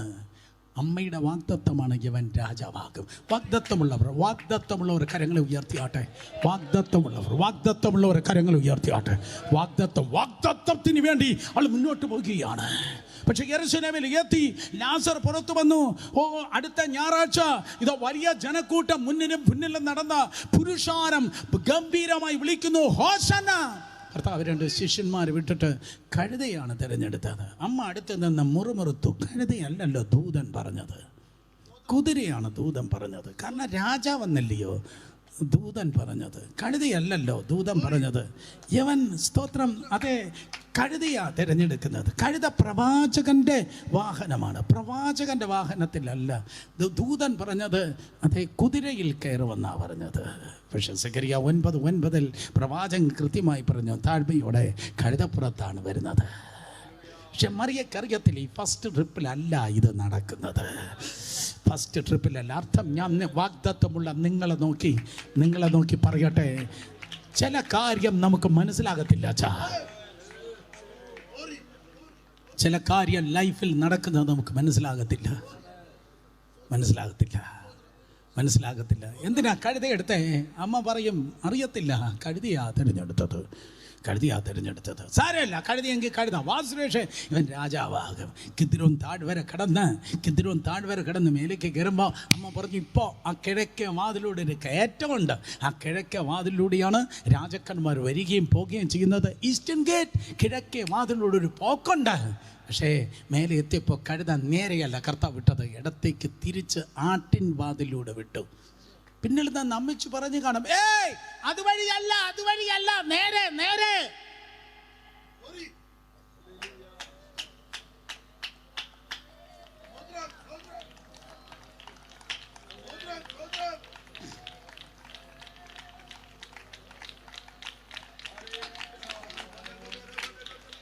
ജീവിതത്തിൻ്റെ ഏതോ ജംഗ്ഷനിൽ വെച്ച് വാഹനം തിരിഞ്ഞതുപോലെ, കഴുത തിരിഞ്ഞതുപോലെ, വാഹനമൃഗം തിരിഞ്ഞതുപോലെ ജീവിതത്തിൻ്റെ ഏതോ ജംഗ്ഷനിൽ വെച്ച് ജീവിതം തിരിഞ്ഞു, ലൈഫ് തിരിഞ്ഞു. എവിടെയോ ലൈഫ് തിരിഞ്ഞാ. ഇത് എത്ര പേർക്ക് ഈ ജനത്തിന് മനസ്സിലാകുന്ന എനിക്കറിയത്തില്ല. ഈ വാഹന മൃഗം തിരിഞ്ഞപ്പോൾ മറിയ ചോദിച്ചു, എന്തുകൊണ്ട് കൈവിട്ടു പോകുന്നു, എന്തുകൊണ്ട് തിരിഞ്ഞു? ഞാൻ ചോദിച്ചിട്ടുണ്ട് കേട്ടോ, ഞാൻ ചോദിച്ചിട്ടുണ്ട്. കഴുത ഇടത്തേക്ക് തിരിഞ്ഞപ്പോൾ അമ്മ ചോദിച്ചു, എന്തുകൊണ്ട് കിഴക്കേ വാതിലിൽ പോയില്ല? എന്തുകൊണ്ട് ആട്ടിൻ വാതിൽ നേരെ പോയി? എന്തുകൊണ്ട് കിഴക്കേ വാതിൽ? ദൂതം പറഞ്ഞത് രാജാവെന്നാണ്. പക്ഷേ കഴുത ഇതാ ഇടത്തേക്ക് തിരിഞ്ഞു, ഇതാ ആട്ടിൻ വാതിലൂടെ കയറി. എന്തുകൊണ്ടാണ് എൻ്റെ മോ ആട്ടുവാതിലൂടെ കയറിയേ? നിങ്ങൾക്കറിയാം ബാക്കി. 4-ാം ദിവസമായപ്പോൾ യെരൂശലേം നഗരത്തിൻ്റെ തൊട്ടടുത്തുള്ള ഗദശമനിയിൽ രക്തത്തിൽ കുളിച്ച് നിൽക്കുക. ഒന്ന് വന്നേ. യൂദ വന്നു, ഗുരു എന്ന് പറഞ്ഞു. ചുംബിക്കുമ്പോൾ അത്തറിൻ്റെ മണമല്ല, ഏതോ പെർഫ്യൂമിൻ്റെ സ്വച്ഛ ജഡമാംസി തൈലത്തിൻ്റെ മണമല്ല, നല്ല രക്തത്തിൻ്റെ മണമാണ് ആ ബോഡിയിൽ നിന്ന് കിട്ടിയത്. കാരണം അവൻ പ്രാർത്ഥിക്കുമ്പോൾ വിയർപ്പല്ല, രക്തത്തുള്ളി പുറത്തേക്ക് വന്ന. അമ്മ പിന്നെ കാണുന്നത് വിലങ്ങോടെ നിൽക്കുക, അല്ലെങ്കിൽ അറസ്റ്റ് ചെയ്ത് നിൽക്കുക. മുഖമെല്ലാം വീർത്തിരിക്കുക, താടി രോമം വലിച്ചു പിടിച്ചിരിക്കുക, നല്ല പൊതിരെ തല്ലിയിരിക്കുക, മുഖമെല്ലാം വീർത്തിരിക്കുക. അയ്യോ, ഇത് ദൂതം പറഞ്ഞില്ലല്ലോ, ദൂതം ഇത് പറഞ്ഞില്ലല്ലോ. ഇങ്ങനെ ഒരവസ്ഥ എൻ്റെ അടുത്ത് വന്ന ദൂതം പറഞ്ഞില്ലല്ലോ. ഞാൻ പ്രതീക്ഷിച്ച സിംഹാസനാണെന്നേ.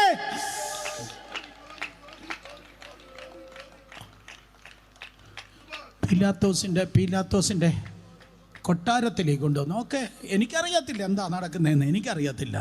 മറിയ പറയാം, ഐ ഡോണ്ട് നോ സുരേഷ്, എനിക്കറിയത്തില്ല എന്ത് നടക്കുന്നതെന്ന് എനിക്കറിയത്തില്ല. ഞാൻ ഒരു കാര്യം പറയാം, ദൈവം ആരംഭവും പറയും അവസാനവും പറയും, ഇടയ്ക്കുള്ള താഴ്വര പലപ്പോഴും മിണ്ടത്തില്ല.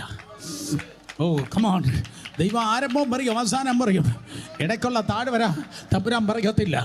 ആരംഭത്തിലൊരു സ്വപ്നം കാണിച്ചു, സൂര്യനും ചന്ദ്രനും 12 നക്ഷത്രവും നമസ്കരിക്കുന്ന പറഞ്ഞു.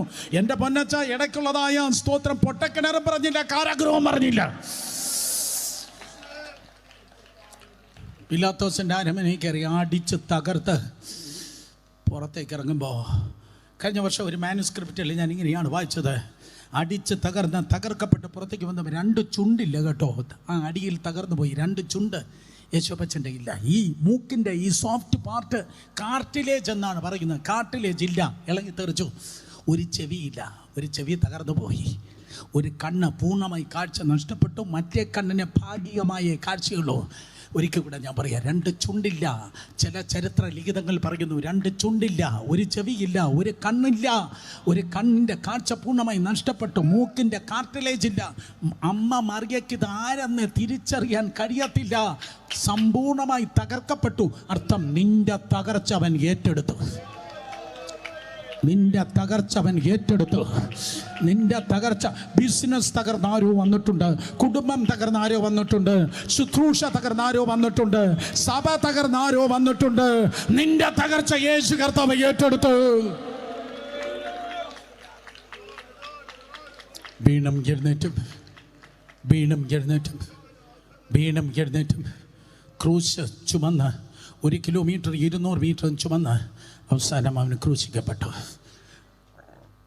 ഒരു ഇറച്ചിക്കടയിൽ ഇറച്ചി തൂങ്ങി നിൽക്കുന്നത് പോലെ 2 കള്ളന്മാരുടെ നടുവിൽ ആരെന്ന് തിരിച്ചറിയാൻ കഴിയാതെ മറിയയുടെ വാഗ്ദത്തം തൂങ്ങി നിൽക്കുക. മറിയയുടെ വാഗ്ദത്തം തൂങ്ങി നിൽക്കുക. വാഗ്ദത്തം ഉണ്ട്, പ്രവാചകൻ പറഞ്ഞതാ, ദൂതൻ പറഞ്ഞതാ, ദേവദാസൻ പറഞ്ഞതാ, വാഗ്ദത്തം ഉണ്ട്. പക്ഷെ ഇതാ തകർന്ന് നിൽക്കുക. പക്ഷേ ഇന്ന് രാത്രി ഈ സെൻറ്റൻസ് മറക്കല്ല, അടുത്ത് പറയാൻ പോകുന്ന സെൻറ്റൻസ് മറക്കല്ല. പ്രവചനം പറഞ്ഞ പ്രവാചകൻ മരിക്കും, പക്ഷെ പ്രവചനം മരിക്കയില്ല. എഴുന്നേറ്റ് നിൽക്ക്. പ്രവചനം പറഞ്ഞ എഴുന്നേറ്റ് നിൽക്ക്. ഇരുന്ന് കേട്ട മതി, എഴുന്നേറ്റ് നിൽക്ക്. പ്രവചനം പറഞ്ഞതായ പ്രവാചകൻ മരിക്കും, പക്ഷേ പ്രവചനം മരിക്കത്തില്ല. മറിയം സ്തോത്രം, ഇതാ എൻ്റെ മകൻ, സ്തോത്രം, എൻ്റെ വാഗ്ദത്തം. ഇവൻ രാജാവെന്നാ പറഞ്ഞത്. പക്ഷേ ഇപ്പോൾ ഇതാ എനിക്ക് പോലും തിരിച്ചറിയാൻ കഴിയാതെ അവൻ തകർന്ന് തൂങ്ങി നിൽക്കുന്നു. നിങ്ങൾക്ക് എത്രയൊക്കെ സന്തോഷമുണ്ട് ഇത് കേട്ടിട്ട്? കരങ്ങളെ ചലിപ്പിച്ചോ. ആരോ പറയുന്നത് എൻ്റെ ജീവിതമാണ് ഈ പറയുന്നത്. എവിടെയോ ജീവിതം കൈവിട്ടുപോയി, എവിടെയോ ജീവിതം തകർന്നു പോയി, എവിടെയോ ജീവിതം ഉടഞ്ഞു പോയി, എവിടെയോ ജീവിതത്തിന് സ്തോത്രം. അതെ, ഞാൻ പ്രതീക്ഷിച്ചതുപോലെയല്ല എൻ്റെ ജീവിതം, എൻ്റെ കുടുംബം ഞാൻ പ്രതീക്ഷിച്ച പോലെയല്ല, എൻ്റെ കുഞ്ഞ് ഞാൻ പ്രതീക്ഷിച്ച പോലെയല്ല, എൻ്റെ ഭർത്താവ് ഞാൻ പ്രതീക്ഷിച്ച പോലെയല്ല, എൻ്റെ ശുശ്രൂഷ ഞാൻ പ്രതീക്ഷിച്ചതുപോലെയല്ല. എവിടെയോ കൈവിട്ടു പോയി. തകർന്നു കിടക്കുന്ന ശരീരത്തിൻ്റെ മുൻപിൽ മറിയം നിന്ന് വിതുമ്പി. തകർന്ന് കിടക്കുന്ന യേശുവിൻ്റെ മുൻപിൽ മറിയ നിന്ന് വിതുമ്പി. അവളെ കണ്ണ് നിറഞ്ഞൊഴുകിക്കാണ്. ഇന്ന് രാത്രി ആരൊക്കെ പറയുന്നു, അതേ ബ്രദർ, ലൈഫ് തകർന്ന് കിടക്കുകയാണ്. ആരോ പറയുന്നു, എനിക്ക് പല ചോദ്യങ്ങളുണ്ട്, എത്ര ചിന്തിച്ചിട്ടും മനസ്സിലാക്കുന്നില്ല. എന്തുകൊണ്ട് എനിക്ക് തകർച്ച? എന്തുകൊണ്ട് എനിക്ക് താഴ്വര? എന്തുകൊണ്ട് എനിക്ക് കണ്ണുനീർ? എന്തുകൊണ്ട് എനിക്ക് വേദന? വേറെ ആർക്കുമില്ലാത്ത, വേറെ ആരുടെയും പിള്ളേരെ തകർന്നില്ല. എൻ്റെ കൂടെ വന്ന വേറെ പല മറിയമാരുണ്ട്, അവർക്കാർക്കുമില്ലാത്ത തകർച്ച എനിക്ക്, വേറെ ആർക്കുമില്ലാത്ത കണ്ണുനീര് എനിക്ക്, വേറെ ആർക്കുമില്ലാത്ത നിന്ന എനിക്ക്, വേറെ ആർക്കുമില്ലാത്ത അപമാനം എനിക്ക്. എൻ്റെ മുൻപിൽ ഒരു തകർച്ച ഞാൻ കണ്ടു എന്ന് പറയുന്നവർ കരങ്ങളെ ഉയർത്തിയാട്ടെ. എൻ്റെ മുൻപിൽ ഒരു തകർച്ച ഞാൻ കണ്ടു എന്ന് പറയുന്നവർ കരങ്ങളെ ഉയർത്തിയാട്ടെ, കരങ്ങളെ ഉയർത്തിയാട്ടെ, കരങ്ങളെ ഉയർത്തിയാട്ടെ. നന്നായി, എനിക്കെവിടെയോ ഒരു ഉടവുണ്ടായിട്ടുണ്ട് ബ്രദർ, എനിക്കെവിടെയോ ഒരു തകർച്ച ഉണ്ടായിട്ടുണ്ടെന്ന് പറയുന്നവരുടെ കരങ്ങൾ എത്രത്തോളം ഉയർത്താം അത്രത്തോളം നിങ്ങളുടെ കരങ്ങൾ ഉയർത്തിക്കുക.